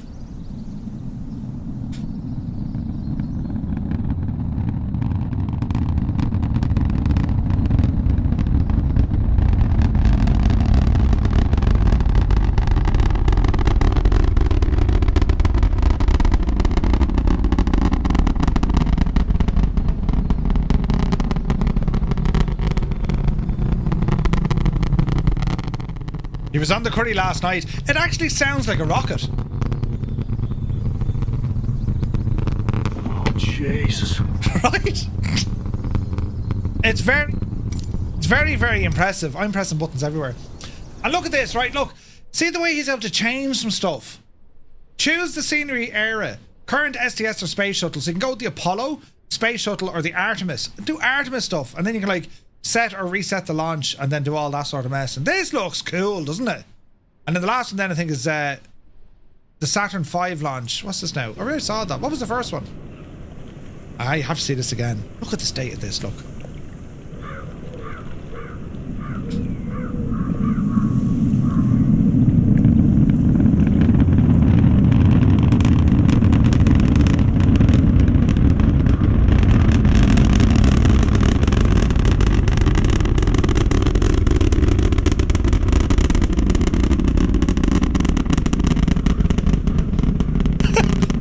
Get up off that subwoofer! You're not supposed to be sitting on them. That is quite impressive. Baby, yeah. Isn't it class looking? What a neat add-on, right? Beautiful. Saturn V launch. Oh, look at this as well, look. Like, it's class looking. The whole shebang, lads. It's brilliant, isn't it? So, it's already available in the sim. Version 2, not quite there yet. It's a free upgrade. If you buy it now, you get the version 2 when they release it, right? It's class. Absolutely class looking. Tylerium Gaming, good to see you, man. You're very welcome in. Forget flying, I'll just lurk at these airfields with a pint. Right? Fantastic. Houston, we have cleared the tower at 1313. Jesus. Work the problem, people. Yeah, this is the Skoda engineering plant. Come on, Sean. Yeah. They're walking in slow motion, though, you know. But apart from that, it does look very impressive. We'll skip it on there now, look.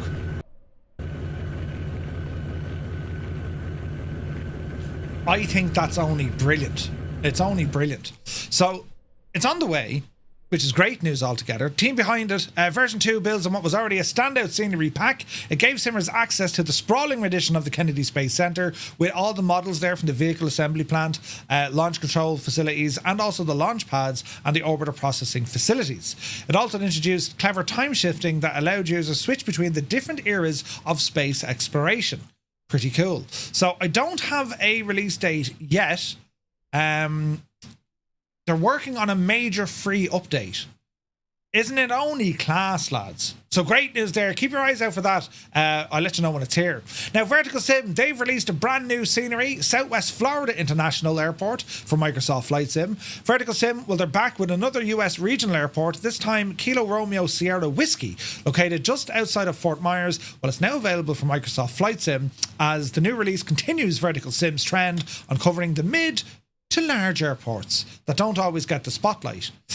This airport, not a household name internationally, but simmers looking for a mix of domestic airline traffic or private jets, even general aviation, will find plenty to do here.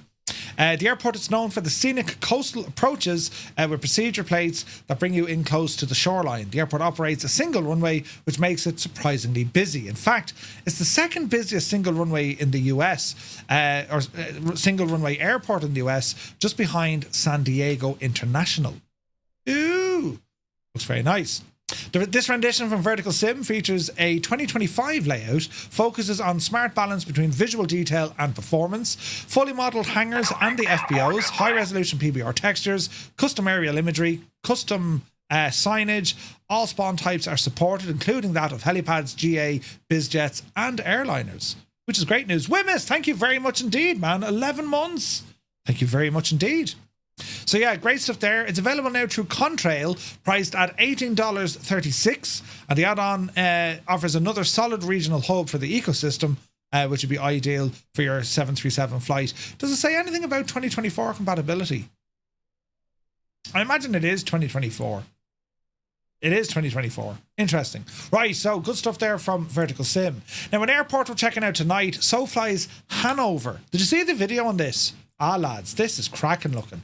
I'm actually loaded in at this airport. We're going to give it a quick spin in the sim, but I want to show you this video. Have a gawk at this. This is superb looking.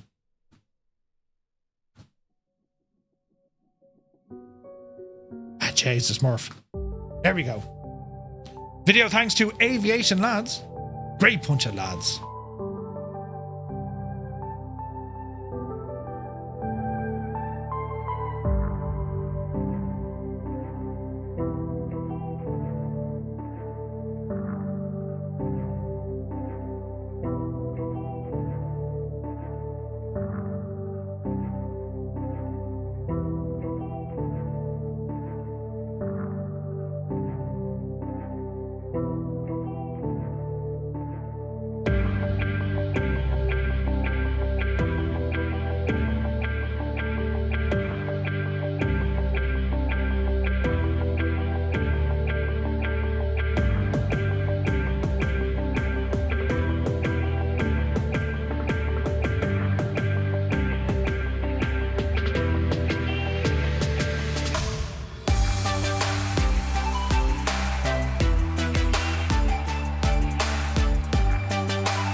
the fact that you can go walking around, the fact that they've added in sounds to the interiors of the terminals, snow builds up, custom lighting, friggin' trains, right? I mean, this is from a scenery developer, SoFly, who do more than just scenery, of course. But this is what you're looking for when we talk about sceneries. They're adding in all the stuff, all the extra gadgets that, like, when you see sceneries now, they should be already a part of it. I mean, friggin' buses driving around the place. They do have NPCs. Yeah, the characters look friggin' mad looking, but, you know, we won't hold that against them. But it certainly seems to be the entire package here, which is very interesting. So we're going to be checking this one out in a few moments. It's available now. You can buy it from SoFly, £18.99. And then you pick it up from the likes of Contrail, Aerosoft, Orbex, SimMarket, or indeed AnyBuilds, if you want to grab it from there. How are you, young flip? The cat is in here. But yeah, pretty cool, right? Interactive scenery technology. Terminal doors open as you approach. Working elevators and escalators. This is going to be great crack. And it also has a GSX profile. Built for immersion and performance. Highly detailed yet performance optimized to suit a wide range of systems without compromise. And this is the good news when it comes to Flight Sim 24 because it's modular. Yeah. So, yeah, great stuff out of SoFly with that. And SoFly, in case you haven't noticed, SoFly is it's owned by Callum. Callum owns FS Elite, so right, but he keeps his distance. And in fairness, he keeps his distance. So it's done quite well. Now, another airport we're checking out tonight is that from TaiModels or TaiModels, and this one is of Singapore, sold through AnyBuilds. We're going to be checking this one out as well. This one really caught my eye because I just said, look at the state of that terminal building. It looked stunning. Right, so we're going to be checking out this one as well, and we're getting a lot of really nice sceneries. It seems to be a lot of sceneries at the moment, more so than airports or more so than aircraft. Look! It's a whole biome of gardens and stuff. Looks very, very nice, and waterfalls and trains. Sure, listen. I mean, hello. If there's a Skoda there now, I'm going to be only delighted about life. But yeah, we're it's all being pushed out with scenery at the moment. That usually happens. Then we get a deluge of aircraft. You know what I mean? So this is another scenery we're going to check out tonight. We'll go into more detail about it shortly. It's also a destination of the Airbus A350. Pick up the this scenery right now, £18.49, excluding taxes, from the AnyBuilds website. And yeah, it's the Singapore Changi Airport for Microsoft Flight Sim 2024. Orbex working on some previews of their upcoming Hartsfield-Jackson Atlanta International Airport. Brand new previews for Hartsfield-Jackson in Atlanta, KATL. This is the world's busiest airport, I believe. The new previews give us a look at the impressive 3D modelling on multiple terminal buildings, the Trina line, and also the air train. And lots of photos here on this one. You can see Orbex tend not to kind of hang around too long. When they start showing you stuff like this, you can expect a release certainly within a matter of weeks. This is a massive airport, so I'm interested to see you know, the work that Orbex have put into this. It's a huge airport, and correct me if I'm wrong, but Atlanta is the world's busiest airport, isn't it?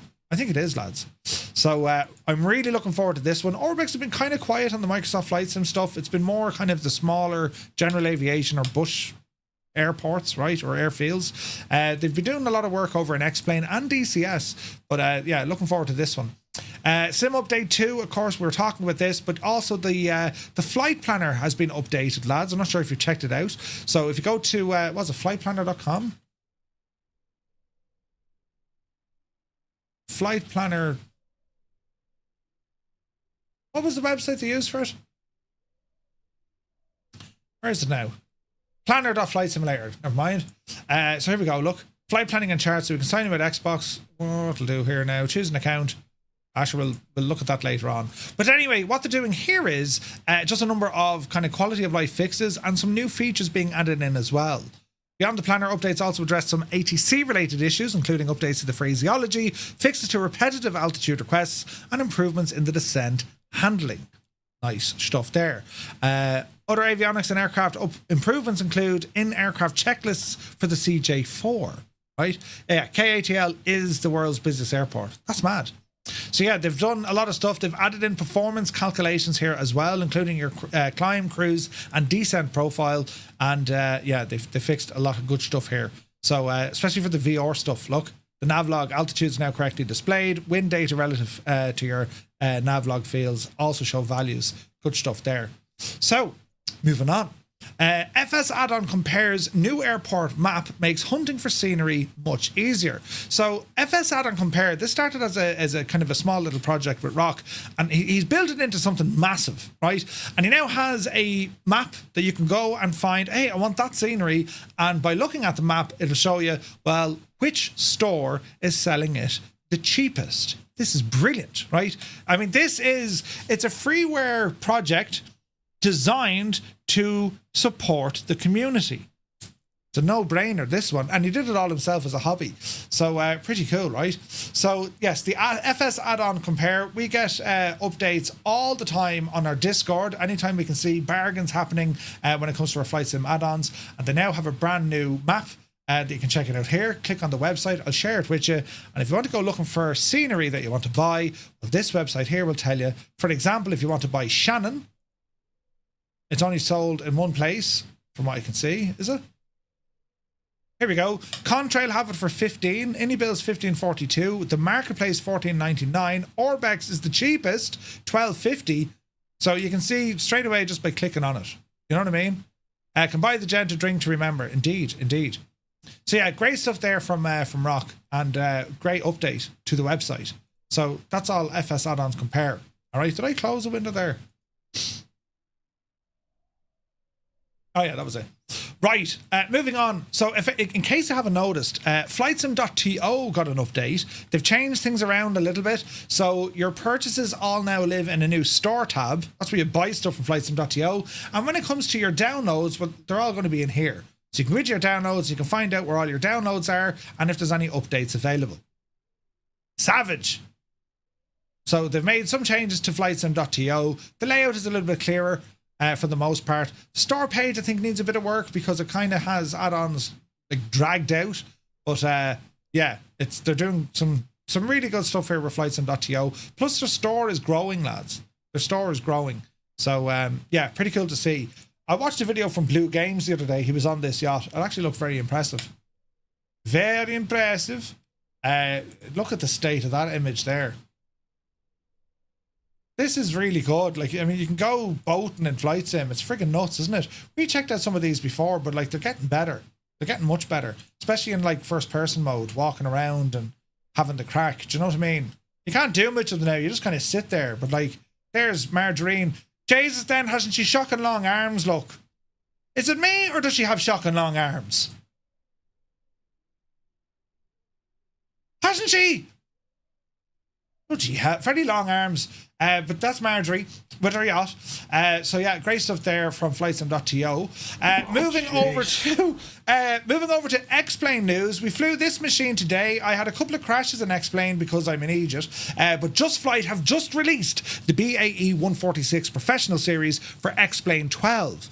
Huge hype behind this because this has been long awaited into XPlane 12 from the flight sim community, and Just Flight have pretty much built this thing back up from scratch. We flew it today. The video was live on YouTube if you want to check it out. You'll have to put up with my eejidry for a little while. I broke many things, but I can tell you it's flying very, very well. It's beautiful.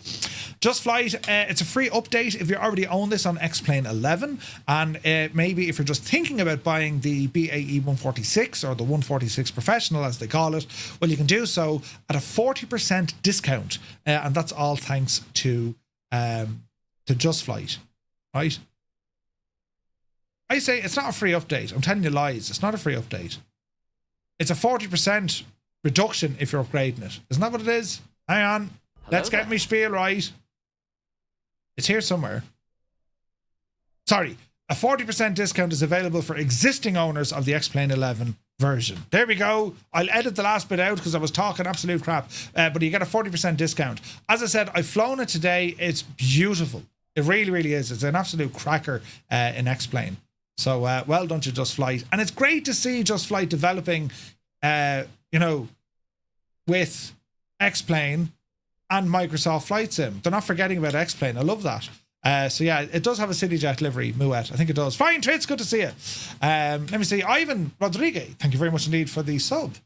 So other news in XPlane Flight Factor, they've updated their 757 and also their 767. 767 has entered a beta, but their 757 getting a full release. And there were CTDs caused in XPlane 12. They fixed the incorrect terrain weather map, fixed display rendering, fixed the duct bleed indicator, and also the ECAS rudder movement. And then the 767 Professional has gone into beta, and this is interesting because they've retuned dynamic model, reanimated all the switches, and yeah, they're making the thing look absolutely savage. Gorgeous, right? Gorgeous. Just by Tonka, no news on that I can see. Over to DCS now. Their MiG-29A Fulcrum is now available for pre-order. Eagle Dynamics have announced that the DCS MiG-29A Fulcrum module now available for pre-order, offering a 30% discount ahead of its early release. The module aims to provide a detailed simulation of the Soviet-era 4th-gen fighter, featuring interactive cockpit, comprehensive systems modelling, and also an authentic flight model, right? Apparently, there's a good mod for the Bonanza out, says Nightsep. Oh, nice. Crazy Fella says, I've never tried XPlane, to be honest, I really want to try it. Yeah, it's really good, man. It's really good. So yeah, the Fulcrum looks class, doesn't it? Now, despite all the drama over at DCS with Razbam and all this sort of jazz, look at this state. That is highly impressive looking, isn't it? And like, the Fulcrum is an iconic aircraft, and they're huge. They're absolutely huge. Do you know? So yeah, great stuff there. Also, the community-driven mod of their A4E got an update. Great news as well. This is a freeware mod, I think. The community mod for DCS has received a new update, bringing it to version 2.3. The release introduces several new features, changing to the existing systems, and also a series of fixes. All right. Nightsep, if you whisper that to me or drop it on Discord, probably the handiest, yeah? Probably the handiest. So yeah, it's a cool looking jet, that, isn't it? So great news there. And then last but not least, lads, we'll go in here and have a look at some of the events over the weekend in Vatsim. There's an FNO South American edition. What else do we have here? Gulf of Green Dome. Interesting. The Gulf of Green Dome, Bahrain to Medina, for a special Vatsim event on the shores of Bahrain with the spiritual serenity of Medina. Take off from the dynamic capital of the Gulf and cruise across the desert skies into Saudi Arabia's most historic and revered cities. Ooh.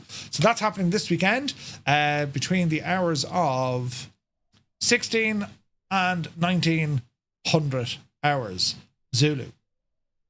Pretty cool, right? So there's a whole load of stuff. Look, Doors Open Toronto, that's another one, right? Always check those out. You'll always see where the great Vatsim events are always happening, and this is all over on the vatsim-radar.com. The absolute cat's pajamas when it comes to tracking Vatsim. It is the best thing since sliced bread, and it updates extremely fast. Oh, look, there's a Concorde. Someone's live in a Concorde. Speedbird 4. Look at that. Kennedy over to Heathrow. Nice. That's all live Vatsim traffic, by the way. That's pretty cool, isn't it? So there's a question, Murph, whatever happened to the Lancaster? Well, the Lancaster is still in development. It's just not ready yet. Seemingly, they're waiting on sounds. Now, the last bit of news we have, lads, and this kind of came out of the blue, our good friends over at Pimax, right? This Friday, we are flying Route 66. And to help us celebrate all of this, well, Pimax are offering an exclusive community discount if you're in the market for a VR headset, right? I have the Pimax Crystal Light, and I'm very, very, very happy about it because the clarity is shocking. MuseFan has one as well, and I think a few more of you guys have the Pimax Crystal Light. But anyway, for 7 hours only on May the 23rd, between 4 p.m. and 11 p.m. UK time, you can get 10% off an upfront payment. So it reduces the cost of the headset from $599 down to $539. And that's going to be valid between 4 o'clock and 11 o'clock this coming Friday. If you're in the market, you were thinking about getting one, well, save yourself, 10% off the price of a unit there. The bones of $60, right? And have at it. I love the Pimax Crystal Light. I have it. I use it. And now with the Sim Update 2, properly, dealing with VR and flight sim, making it better. But you can also use the same headset in the likes of DCS and an XPlane and FlightSim 2020 and so on. Quite good, right? So there'll be more on that as the week goes on. We're also running our own special discount over on our website for fancy merchandise. Yes, that's right, friends. You too can get yourself some fancy merchandise. I'm starting to appreciate classical music. Every time I log in here, there's a different message. There's a 40% off all of our merch items in our store, and I believe that's open now, Gibbo. Yeah, so it's 40% off everything. Everything. So if you were looking at the merch that we have in our store and you were saying, do you know, I want to get one of those, now's the chance to get it because we're doing a 40% sale. There you go. And that's to clear out the stock. And when they're gone, they're gone. So be sure to grab them. I saw a couple of comments coming in. I wasn't Mystic. We're talking about clothing. We will be adding clothing back to the store soon. I was never entirely delighted when it came to quality, right? Because you're letting third or fourth parties do it. And it's like, the thing is upside down or it didn't fit. We're working on a clothing solution soon. All right. So, yeah. Hey, Rock and Rimmer. Good to see you, man. Not at all. Exceptional work with the FS add-on Compare. Hey, guys. Rock is in the chat. Say hello and say thank you for providing us with a service of helping us finding cheaper add-ons for our sims. Well done, Rock. You absolute ledge. Right, moving on, friends. Moving on.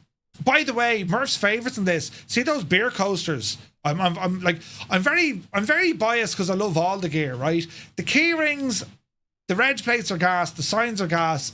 This is cool because it's a fully movable checklist gadget, right? You can turn this, and it's customizable. You can put your own messages in there, and then we have all the top runways in Ireland. But my favourite's always going to be the drink coasters, right? And they're of excellent quality. Here's the Firefly Air one right beside me. They are of excellent quality. Our Mech Manser gifting a tier 1 sub to Rock and Rimmer. Thank you very, very much indeed, man. But yeah, do be sure to check out that stuff, lads. They're good and cheap now, lads. Good and cheap. Right, moving on. Here we go. Right. FlyBoy simulations. The RANS S6S Coyote 2, well, up and running in FlightSim 2024. And it has been rebuilt to work in FlightSim 2024. There is a door. I have the door open. What I like about the RANS aircraft, you have multiple options of flying it. It can be a tail dragger, it can be on a standard 3-wheel, it can be on bush, or it can be on, as in Tundra tires, or it can be on floats. Right? It's a beautiful, small, little general aviation aircraft. It is very much experimental because these are amateur built, right? They're similar to the VANS lineup of aircraft. You can buy the parts, buy the kit, and you assemble it yourself. But it's a no nonsense kind of a plane. It's like, right, slap in a good old engine, make the thing as sturdy as hell, and have at it. What FlyBoy has done here, well, you can see like some of the textures, lads, they are absolutely insanely good.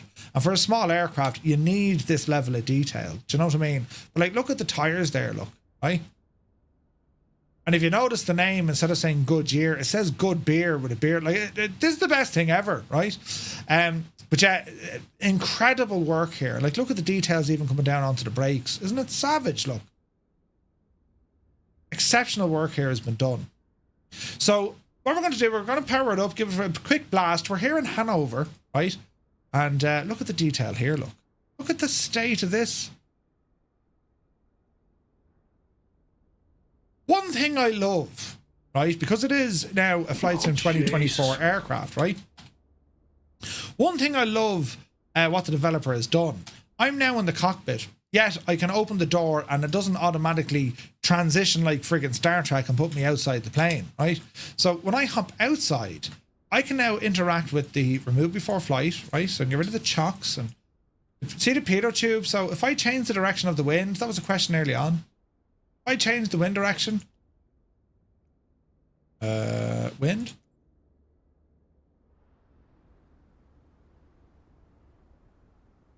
East. That's savage, isn't it? It's savage. So there's a lot of attention to detail going in on this, right? So anyway, we continue. We'll remove that pitot cover and continue our way around. Make sure there's nothing else attached to the aircraft that we don't want. And our walk around is there. The full walk around is there. I wonder, can you interact with the ailerons? I think you can. You can, look. And see the yoke inside moving? Right, it's done very, very well. We can also do the same back here when it comes to our elevator and our rudder. See the detail even down there with the spring? Look at that. Right, it's just done very, very well indeed. Right, can we open the engine cowling on this? I could be wrong now. Can we open the oil? Yeah, you can open the oil, look. In that class. Better put that back on.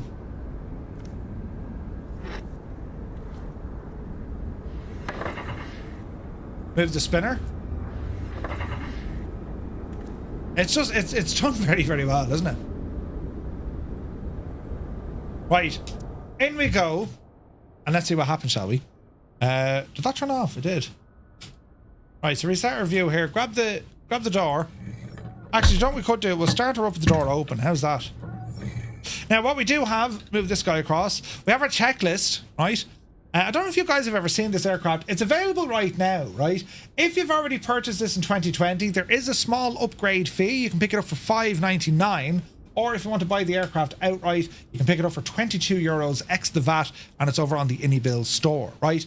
By the way, lads, if you're watching on YouTube, if you scroll down, you'll see where the InnyBuilds logo is, yeah? If you click on that, it's an affiliate link, so that helps me out as well. InnyBuilds are like, good man, Murphy, you sold us this. Here's a, so that's how that happens. So if you're buying your aircraft from InnyBuilds, do be sure to use that. It helps me out. And, I'm a nice old devil. At times. But anyway, we have our full checklist here, and if we move the page over, look, well, we have our engine health, oil level, coolant, total fuel on board, realism on or off, right? You can have a GPS or just a box. I've gone for the GPS, but we can turn it back into a box if we want. We can go 750, or we can go area. I don't know what that one is, but we'll go 750. I want an autopilot unit. You can appear that. Wheel pans, not applicable to this aircraft. You can also move your decal and your tail number. So I have my November 235 in the tail. I also have it on underneath the wing. All right. Or you can put the RANS sign on the tail itself. So that's all really nice. So let's have a look at the aircraft itself. So we do have our parking brake, our vent, mag switches. Coming down here, then we have our trims, choke, throttle. Secure all loose objects before flight. That's a flap handle there, all as well. Battery coming on. Circuit breakers work. They're fully modelled. This aircraft is amateur built, does not comply with federal safety regulations. Now, I did throw on the old experimental tags here as well. Jeppesen 2001, the man, myth and legend, reports from the wild. What news of the realm? He says, hey, good evening, Murph and Fireflies. Jeppesen, how are you, mate? Hope you're well. Right, now, what are we doing? Oh, yeah. Nav lights. And what else do you want? Choke. They're just the vents. Now, let's have a look. So the choke will open. Fuel. Main fuel shut off. Should be on. Hopefully this will work. We'll find out now together. Clear prop.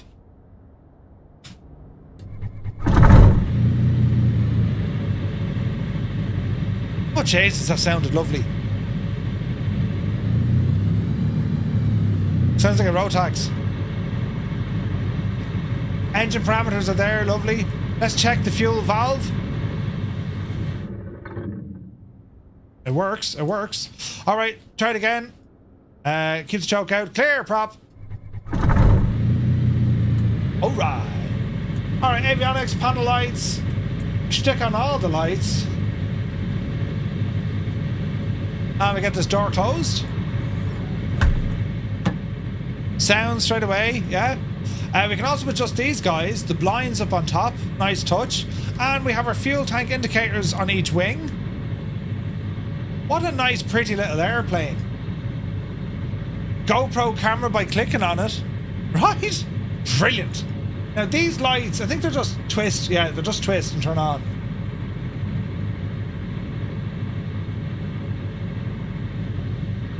It's very pretty, isn't it? Now, hang on, is that the TDX? It is. Yeah, so I don't have that. Or the TDS. I'm using the PMS 50. Okay. Wait now. I wonder will he give support for the LPMS 50? We'll have to ask him nicely, right? We'll just go for the box. That'll do. Okay, off the brakes. Small bit of power.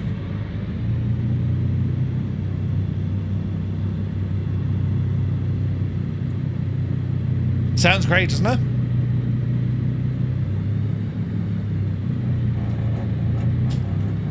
And this is the tail dragger, right? Hey, Arch is here. Good to see you, man. Great little sounds in this, lads.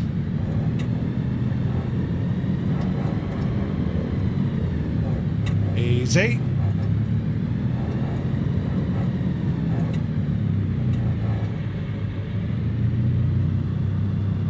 We don't need a lot of runway, to be fair.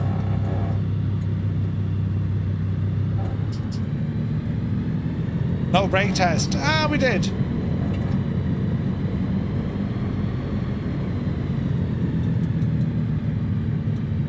All right. It's a nice little machine, isn't it? Let's listen to the owl engine rev up there. I nearly tipped it over. Look at the airframe shake.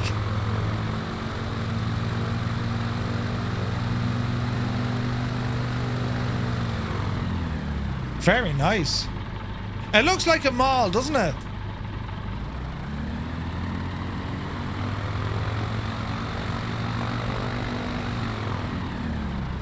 Very pretty. All right. Lots of flaps. Onto the runaway.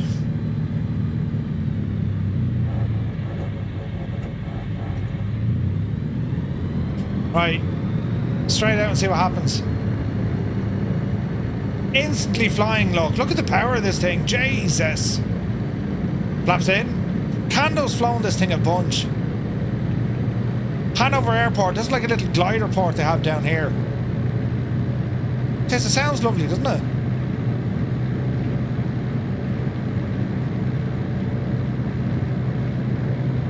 The scenery is giving it all of that.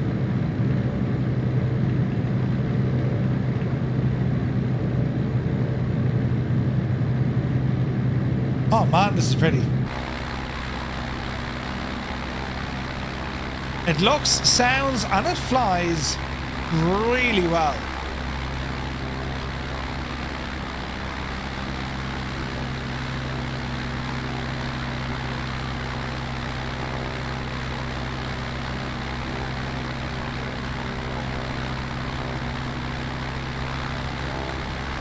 Hang a night out, we'll check it out.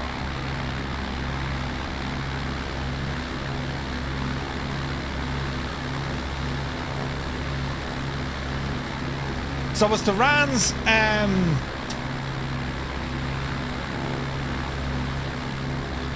S6S. The RANS 6S6. It was available in FlightSim 2020. It just got an upgrade and it's now working in FlightSim 2024. It is Muse, the same machine, working now in FlightSim 2024. And it's most maneuverable. I love it, man.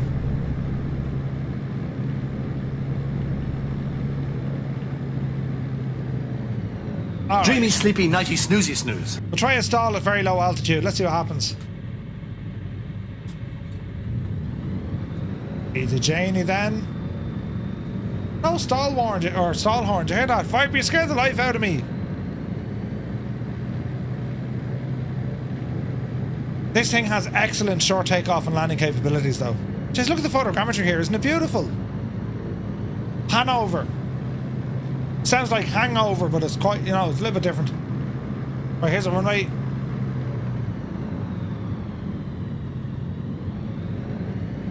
Very pretty aircraft. It's a solid airplane, really nice to fly. It handles beautifully, and it's all built by FlyBoy simulations. Highly recommended, lads. Right, let's see how slow we can go with this. Easy now. Get the flaps down. Flaps are down. 60 miles per hour, look. And from touchdown to stopping, right? Here's where the E-stall lads come in. Easy. What sort of stopping distance do we need? Hold the nose.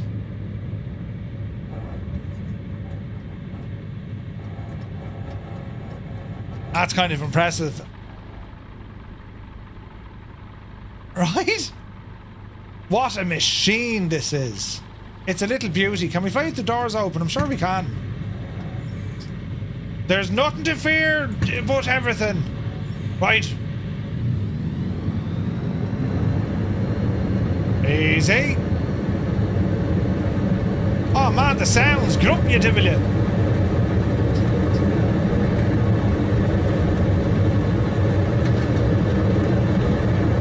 Wendy, I can fly. Hey Cyrus, good to see you. You can buy this over on AnyBills.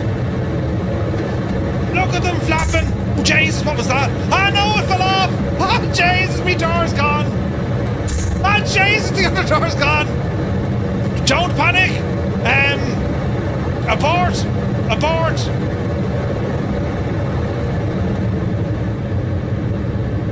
We'll do a loop.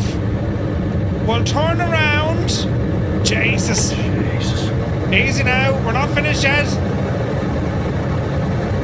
Bloody hell, the roars of the wind. Now we'll do another loop. It's not the plane. It's the pilot. Right. Throttle out. Spin a rooney. Oh, mother of Jesus. Hang on now. Load the flaps. Right. Get down, you devil. Easy. Easy. Easy.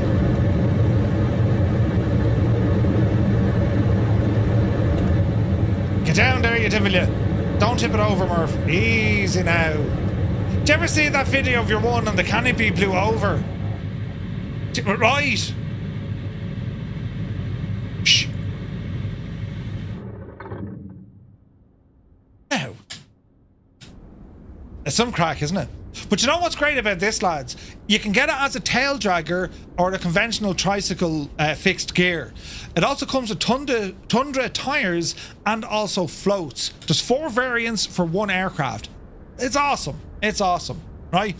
Yeah, just you imagine the German audience now are saying, "Und what fell out of the sky?" Right, you can pick it up over on the AnyBills website. You press the my link below.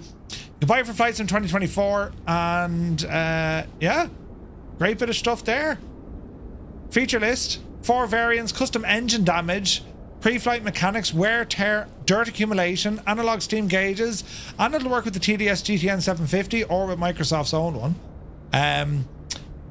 An ERA system, 12 authentic liveries, accurate 3D model, fully interactive cockpit, door physics, dynamic circuit breakers, automatic or autopilot, foldable flip-out charts, and then upgraded sounds.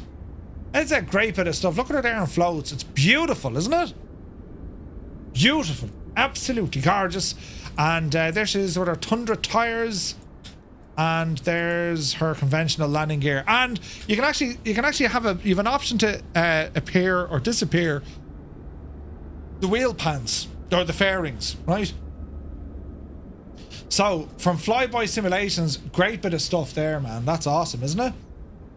Highly recommend it, lads. It's a very fun, beautiful, small little airplane, ideal for going gallivanting around the shop. Do you know what I mean? Energizer says the developer is really nice too. He worked together with a member of the Shadows to do the flight modeling. He worked at Frozen, I think, wasn't it? Pretty cool. Chris says, are you on the latest NVIDIA driver? I kind of figure out why my frames are still bad. I left the most recent NVIDIA drivers. I was getting issues with them, right? Hellman, Jesus. Right, this is SoFly's Hanover, lads. Let's have a quick gawk at this. We watched the trailer, so let's see what the airport is all about. Nothing in this tower. It's an unusual airport because they've like, it's a GA or glider port in the middle, look. Most unusual, isn't it? Mr. Dan, you take care. I also have a gadget here from Nightsep. Let's go to that website. And the other one I have. Oh, Sean Dale, very good, very good. I've known using it. Hang on, I need to show you this before I go any further. Nightsep shared this with me. There is the Aren't... What is it? Aren't His Sim? It's a Beach Bonanza mod. Modification enhances the default Flight Sim 24 mod, or Bonanza. Added exhaust heat, exhaust smoke, engine fire smoke effect. The flight model has been tuned. Engine model tuned. Systems all done. Redesigned the electrical system. Adjusted the ground position. Increased the steering angle. Corrected the pitch trim. Added most of the PFD enunciations. Added an MFD engine page. Initialized engine temperatures. Integrated the default EFB. Adjusted the pilot camera. This is a freeware mod for the Beechcraft Bonanza in Flight Sim 2024 look. Ooh. With an engine page. Oh, we like that. I will share this into the chat now, lads. If you like flying the Bonanza, well, here's a freeware mod you can pick up for the PC. Nightsep, thank you very much indeed for sharing. What a ledge. Right. SoFly Hanover.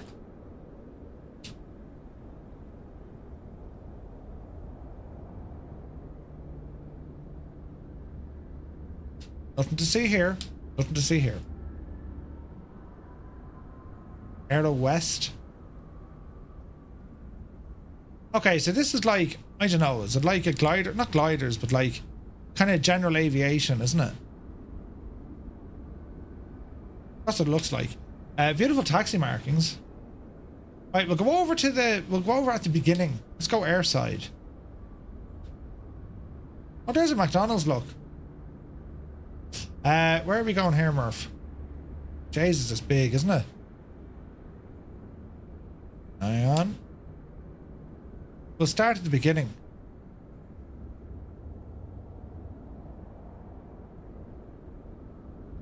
All the cars. Don't tell me now they've missed an opportunity by not putting a Skoda in there. It's not looking good, lads, is it? Let's go to the additional car park, the overflow. Ah, Jesus, there's no Skodas. This is just, it's unplayable. Absolutely unplayable. No Skodas. Right, let's rumble in towards the airport from here, so. Lovely decals on the building, look. Nice. Lufthansa building. They're the multi-story car parks. Nice. Let's continue in, continue in. All the car parking here, it's fantastic, isn't it? So what do we have upstairs? Oh, listen, you get the sounds. I love that, man. That's so immersive. Right, ramble in. Express entrance. Oh, look, the door opens.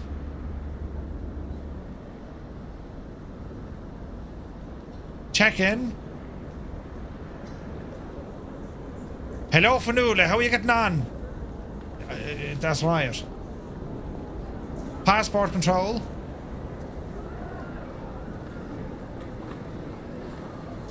How are you, Samuel? Oh, yeah. How are the men? This class.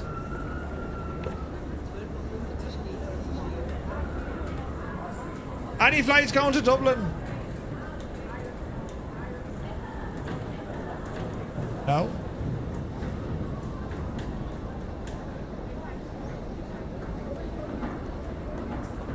I love the sounds.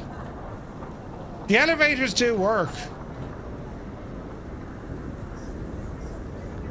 They work off a timer, so if I was in first person, yeah.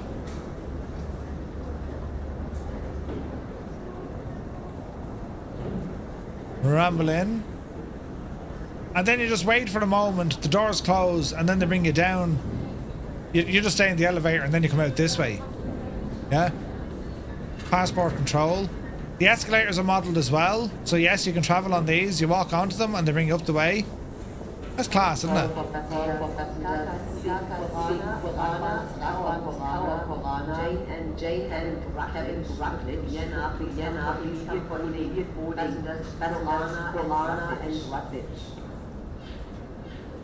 Who did she say? Is that you? Get off the phone. Get out, your one is calling you. Brilliant. Jay, there's a lot of detail here, isn't there? Huh? So tasty. You can hear people's footsteps, man. That's friggin' awesome. Alright, so that's passport control. So this gets us into the place, right? How do we get out of the place? Oh, look at that here, look. Hanover Airport. It must be this way. I love the sounds. More check-in desks. What's down here now? Oh.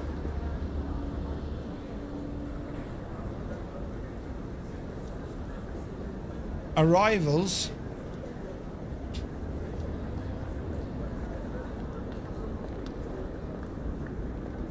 That's mad. Passport control. Ah, jeez, the thought of everything. Look, it's the actual arrival hall. That's nuts. Will the real, will the real Slim Shady please stand up? Now I'm off here to find to find the train. Gates or check-ins? Where's the train? Elevators. Go on, you devil. Information desk. Yeah. Passport control. They're having a sale on in there. Jeez, even cars driving outside. This is fairly... Like, the models are weird looking. But, like, they're low poly. So, like, you know what I mean? That's right, Deirdre. That's right. Departures, passport control. So the train... You don't usually go up to get the train. But you get the idea.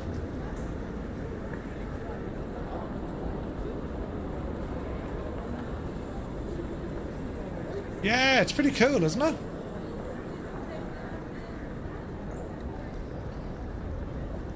Let's go this way here. We'll go out on the air side to see what's happening. Jeez, look at the gates. They're fantastic, aren't they? The jetways. What was that over airplane? The red drop-off. No, the green drop-off. It's very good. The sounds are very immersive. Alright. There's the bus. Ah, brilliant. We have founded the bus. Into the tower. Charlie, Foxtrot 1, Foxtrot and Mike, Delta, near Mike, thanks. The green zone is for unloading only. That's class. I love the sounds, man.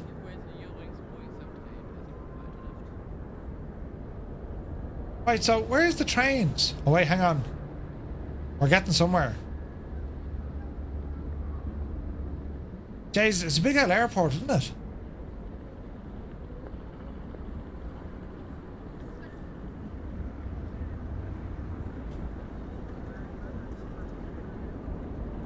Cars, yes. Where would the subway be? Down here a bit. We're on a mission.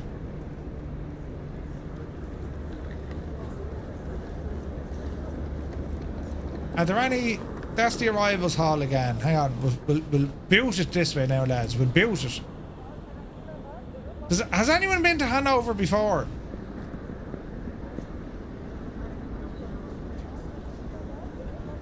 That's mad. The door is mad.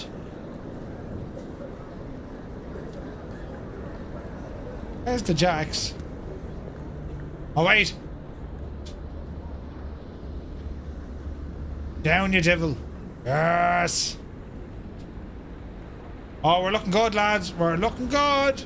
Down again. Yes, we found it. Stand back there now, Bridie. What's your man's name is mad about the trains? God, there's a train, look! Brilliant! Will it stop though? It's gonna stop. Can we get on the train?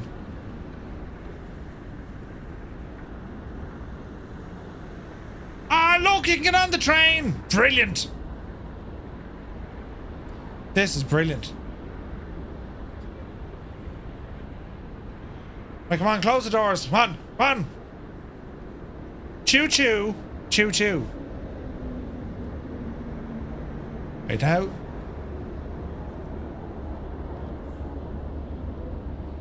Stay in the train, Murphy. Stay in the train. Oh no, we've got... Jesus. Okay, not a good idea. Don't go... Don't ride the train, friends. It ain't safe. Now, what would the place look like if it was actually done like an airport? I'm going to give you a very cheeky another preview of what SayIntentions are working on. Now, I have special permission to show this stuff off every now and again, so it's not yet released, but I just want to inject some traffic here to show you, right? Because I'm so excited for you guys to see what SayIntentions are working on. Like, it's at the stage now, lads. It's just getting insanely exciting. Alright, so we're going to give this a few moments to load, right? And let's check out the night lighting while we're here. What have you done? Let's do the night lighting while we're here. Oh, look at this. Well, now that's pretty. Jeez, the lighting is good, isn't it? Look at that lighting, lads. Crazy detail, it really is.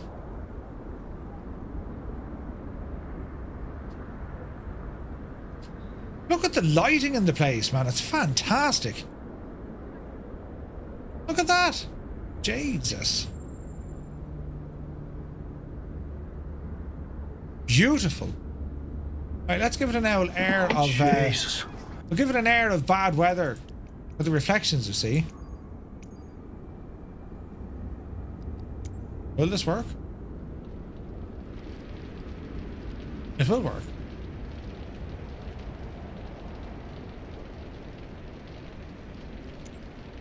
Okay, so SayIntentions is powering in the traffic injection.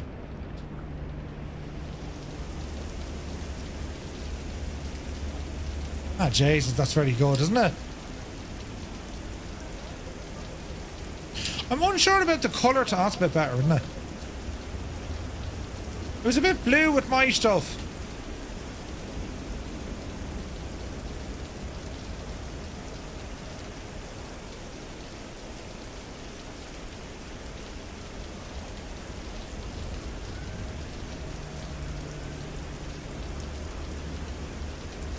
It's impressive, isn't it?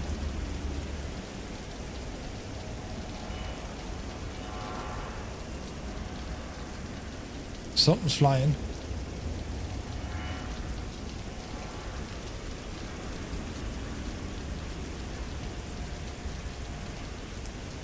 Alright, lads, that's pretty good, isn't it?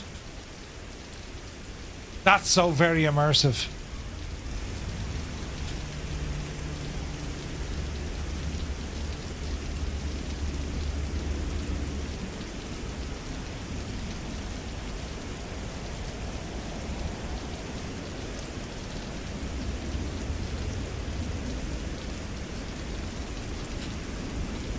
That's very good. The lighting's insane, isn't it?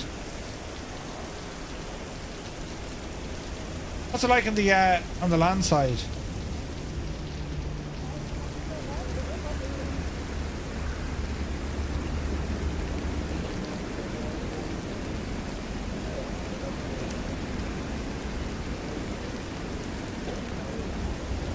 Very nice.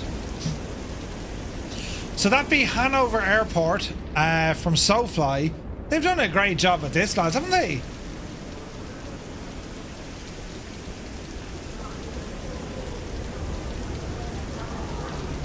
They might need to fix the sounds. Because they're getting rain sounds on the inside, which is terrifying, isn't it? Absolutely terrifying. Right. Right, we've got to a new scenery now. Our last scenery to show you for this evening. We're nearly there, lads. Nearly there. I spotted a Porsche, but no Skoda. Shocking, yeah. Shocking. Right, this one now from TaiModels, Singapore. Why with all the S's? Here we are. Let's just dive into this airport, right? They've done studies, you know. This place is massive. 60% of the time, it works every time. Now, where do I park my little vans? Stick it on the cargo ramp. Can we go daytime? Daytime of the night. The weather looks absolutely horrendous here. I can't wait. Jesus, there's a storm here, lads. Huh? What about the injection? So it's from SoFly. It's not from SoFly. It's from SayIntentions, and it's part of their AI living world. It's still very much work in progress. I just wanted to show you though. Click of a button with 0 FPS impact. It injects aircraft and all the ATC procedures. They do their own sequencing, scheduling. It's done very, very, very well. But it's still very much work in progress. 777 and the A350 out of here. Yeah, 100%. Right. Into my little plane here for the minute. Right. Weather. Is this live weather or is it just... Stick it on live weather. Jesus, look at this place. Right.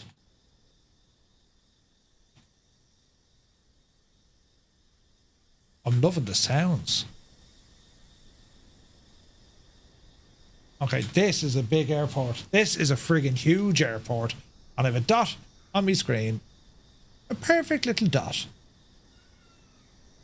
Which I've now sorted. Right.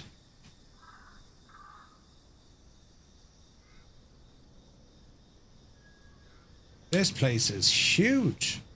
So it comes with its own static aircraft. Singapore Airlines. Man alive, look at this.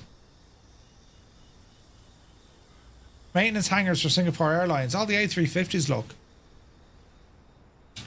We'll take it out of live weather.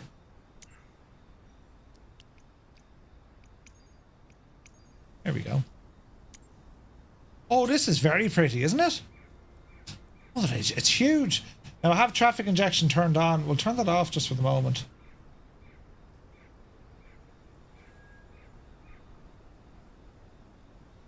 Right. Pains be gone for the minute. This place is massive. Look at the scale. Look.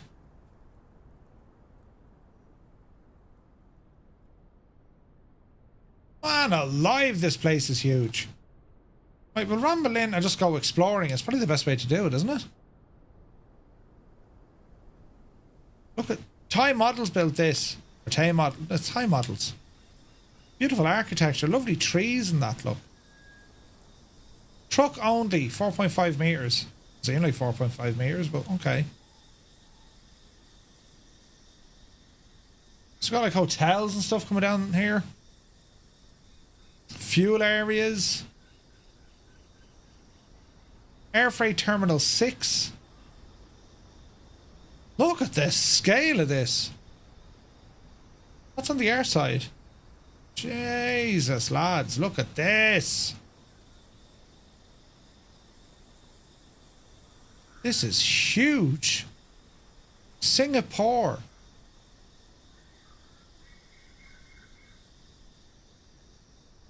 This place is massive. Then we have the service hangars. So freight on the left, freight on the right, service hangars on the left. Singapore Air, look. All the solar panels, look. I love that they've included aircraft. It's just cool looking.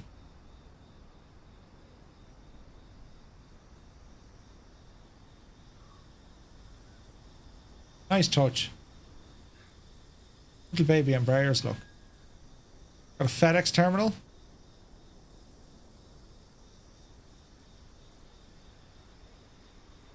Man, the detail is staggering. Got a perimeter fencing. all the taxiways. Jeez, you get lost here in a panic, wouldn't you? What's this for? Drainage? Should be a river in there. Interesting. Yeah, you wouldn't want to be going into that in a hurry, would you? So that's all the freight area up there and maintenance. That's an airport in itself, isn't it? Savage. I got a wing audio or autopilot panel. Is a plug and play. Kieran Niall, yeah, pretty much. Greta would be happy here. She would, yeah. It comes with its own software, Kieran. And then you have an option of other software, the likes of Moby Flight, that can make that gear compatible with other aircraft. But it comes with its own software, so you need to install it with its software. It'll probably look for a firmware update. And then you'll be good. This airport is massive. Let's get down. Oh, Jesus. Let's get down to the airport itself, look. Right, so this is what it's like with no traffic. I'll turn on a bit of traffic just for the immersion, right? It doesn't come with traffic, just be aware of that. So we'll inject a bit of SayIntentions into this. And we'll give it a moment to load. It's very impressive, lads, isn't it? Greta would glue herself to the runway, right? Look at the friggin' detail here, look.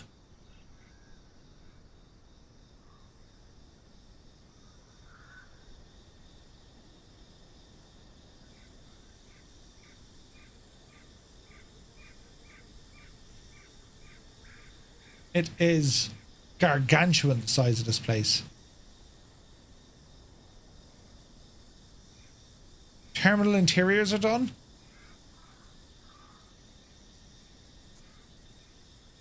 Is this like waiting on people to load?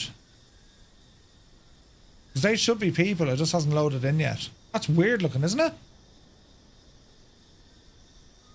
Maybe it's a render issue. Look at the lovely carpet. There's our traffic after loading in.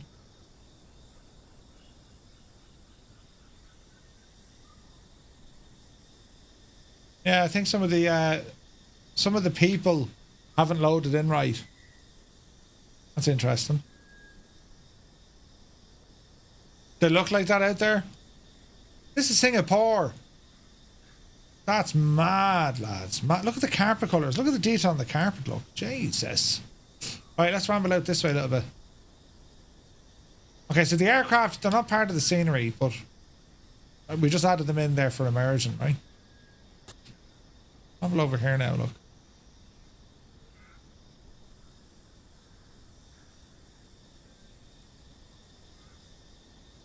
And these guys are working now, look.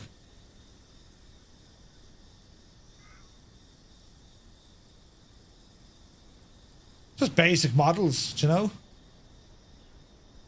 Jesus, look at this. How long did it take them to build this, look? That's like the first class terminal, isn't it?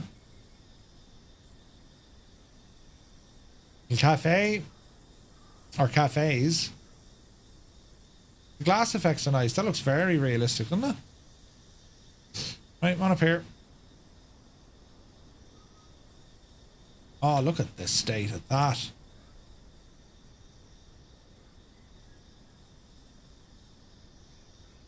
That's class looking. Yeah, jetways wouldn't be connected. Well, they wouldn't be configured yet. This is only a brand new airport. Look at the amount of aircraft. Crown Plaza Hotel, look. And a train. Or is it walkway? Oh, look, it's a walkway. Bloody hell, go into this biome dome thingy-majiggy.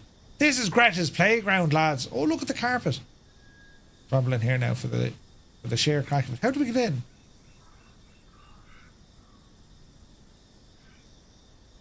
Just walk in, Murph. See what happens. Go on. Jesus. Keep going. What? Oh, look at this. Jesus. Hello there. Look at this, lads. This is inside the airport, look. With the train, look at that. It's like Jurassic Park. Would you look at the state of this? SoCal Jerry, good to see you. Oh, lads, that's very impressive, isn't it? It's missing sounds, all right, but it's still very, very impressive. Look at this. Has anyone been to Singapore? Is it like that? That's beautiful, man. And like, that is indeed glass. I mean, we can see through that. You can see clouds through that. Look. This is savage. Look how happy she is getting her picture taken. Where does that go? Ah. Look how happy he is walking around the place. Yes, nice. He's only delighted, really. Sure, wouldn't you be delighted in a place like this? This is gorgeous. All the trees and... There's Mary waving. Hello, Mary.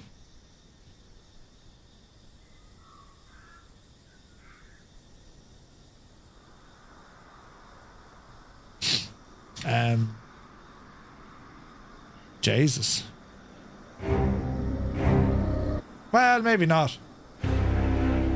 Maybe not. Yeah, that's more like it. Oh, Jesus. Do you ever see Coneheads? Jesus. Something is not quite the way it should be. As we rumble into Singapore. It looks like Singapore. We spotted you looking. Fantastic. I'm well impressed with that though. That's beautiful, isn't it?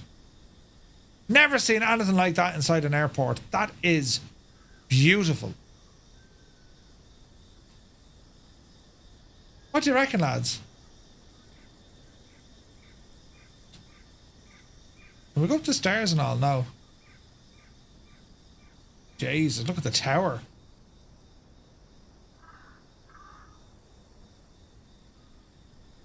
It's a whole city.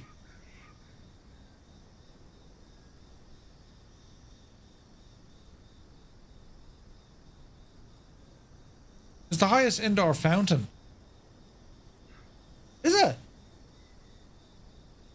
It's fantastic is what it is. I mean, look at this, lads. What's it like? Does it have nighttime lighting? Down with the plants here now.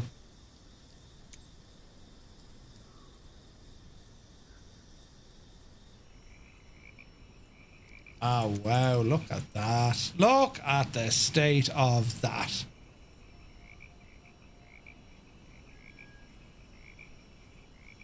It's from TaiModels or TaiModels. That, friends, is a thing of beauty.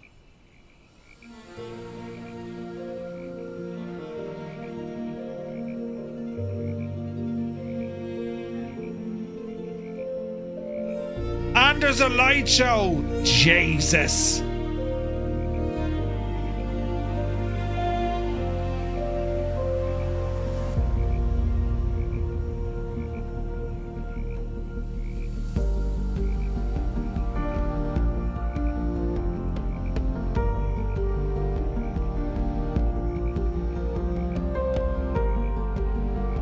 Jesus.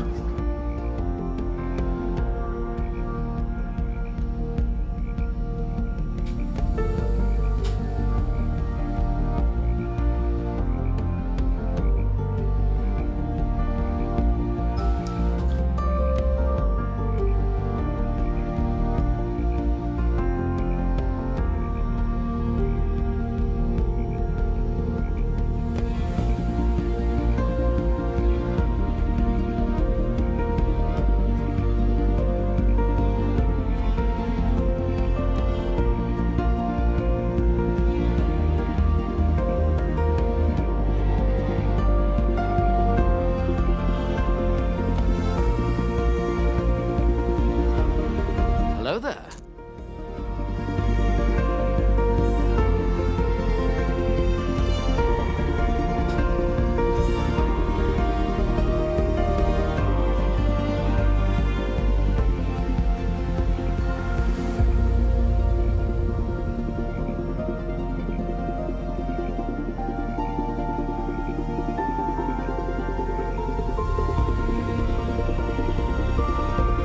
Isn't that incredible?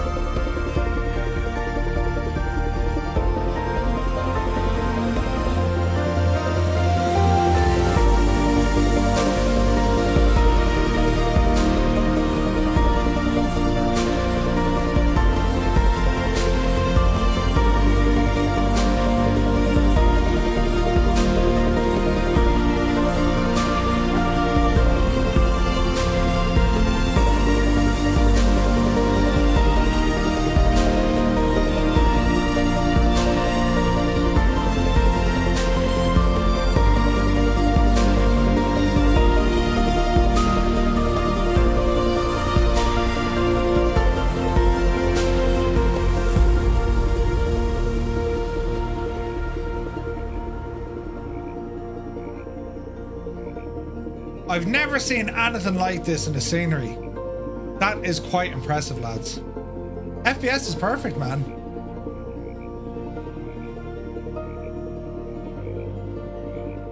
It's absolutely stunning.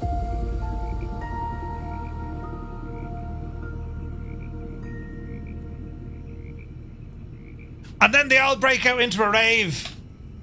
Do you know, right? Brilliant.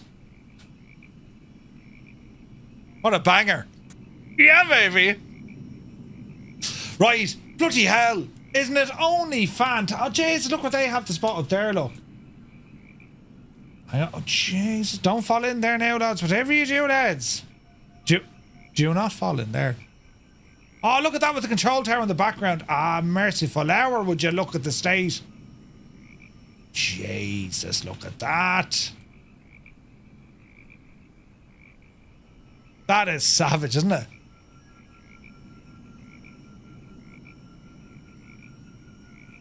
The sounds and everything. And the train. And for God's sake, we're in simulated heaven. Look at the state. Brilliant, huh? Absolutely brilliant. This is available over on AnyBuild. It's from TaiModels, and it is that of Singapore, one of the busiest airports in Asia, and it was released back in the day for 2020. It's now available for 2024. The airport is exclusively available from the AnyBuild store, and if you buy it, you can get it for both 2020 and 2024. You get it for both platforms. The airport stands as a major aviation hub in Southeast Asia, serving as the primary base for Singapore Airlines, Scoot and Jetstar Asia. These airlines fly to over 130 destinations worldwide, including Europe, Asia, Australia and the United States. Singapore Airlines also flies the world's longest flight to New York on the specially made A350-900 ULR aircraft. We're staying here, right? Yeah, it's very, very good, lads, isn't it? Look at that. Like, there's like 3D signs and lights and stuff in the lighting. It's incredible. It's beautiful. They've done an incredible job here. Very, very well made. It's class, isn't it? A bit different to the Singapore you went back in 1969. I can imagine going hug high, yeah. Oh, it's class. That's just that in itself. Sold. Do you know what I mean? Owen, exclamation point specs brings all the specs of what we're running. But lads, that's going to do it for tonight. Thus concludes the news. I want to thank you all so very, very much indeed for tuning in, for all the follows and the gifted memberships and subs and the devil knows what. Thank you all so very, very much indeed. Insane generosity as always. We're back to you tomorrow. We're doing some Vatsim tomorrow night. I plan to stream at some stage tomorrow daytime as well. Probably in the morning again. We'll probably do some general aviation stuff. And then we'll be back on tomorrow night with the lads as we're doing some Vatsim flying. I'm going to be taking up the 737 MAX as we leave Kastrup. And we're flying on to somewhere else, Vegar I think it's called. So looking forward to that. So lads, thank you all so very, very much indeed for tuning in. Hope you found tonight's show informative. It was definitely interesting with the discussions that we've had. And as always, if there's anything you'd like to see covered in the news, be it an add-on or whatever, well, an add-on, or just something you want to have a look at on the tech side, do be let me do be sure to let me know as well. Right, that's it now. I'm away to bed, and well, that's it. Good luck to you now. Enjoy the rest of your evening. See you tomorrow.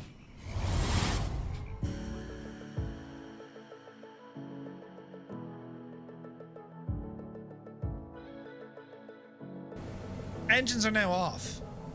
I've just killed the mixture. Right? Watch this. Mags are off. Feather boat props. My engines are now completely off, right? And I'll know they're completely off because I'm going to keep an eye on the props. They will just stop, right?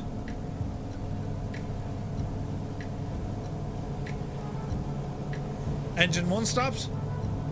Engine 2 stopped. That's the sound I should hear. This is the sound I do hear. What? What are you doing? Do you know what I mean? We need to clip this. Hey, Coronado, Microsoft and Asobo. 3 lads walk into a bar. This is how the sound should be. I've turned off my engines. However, if there's other aircraft of the same description flying from the Coronado fleet, this is what we hear.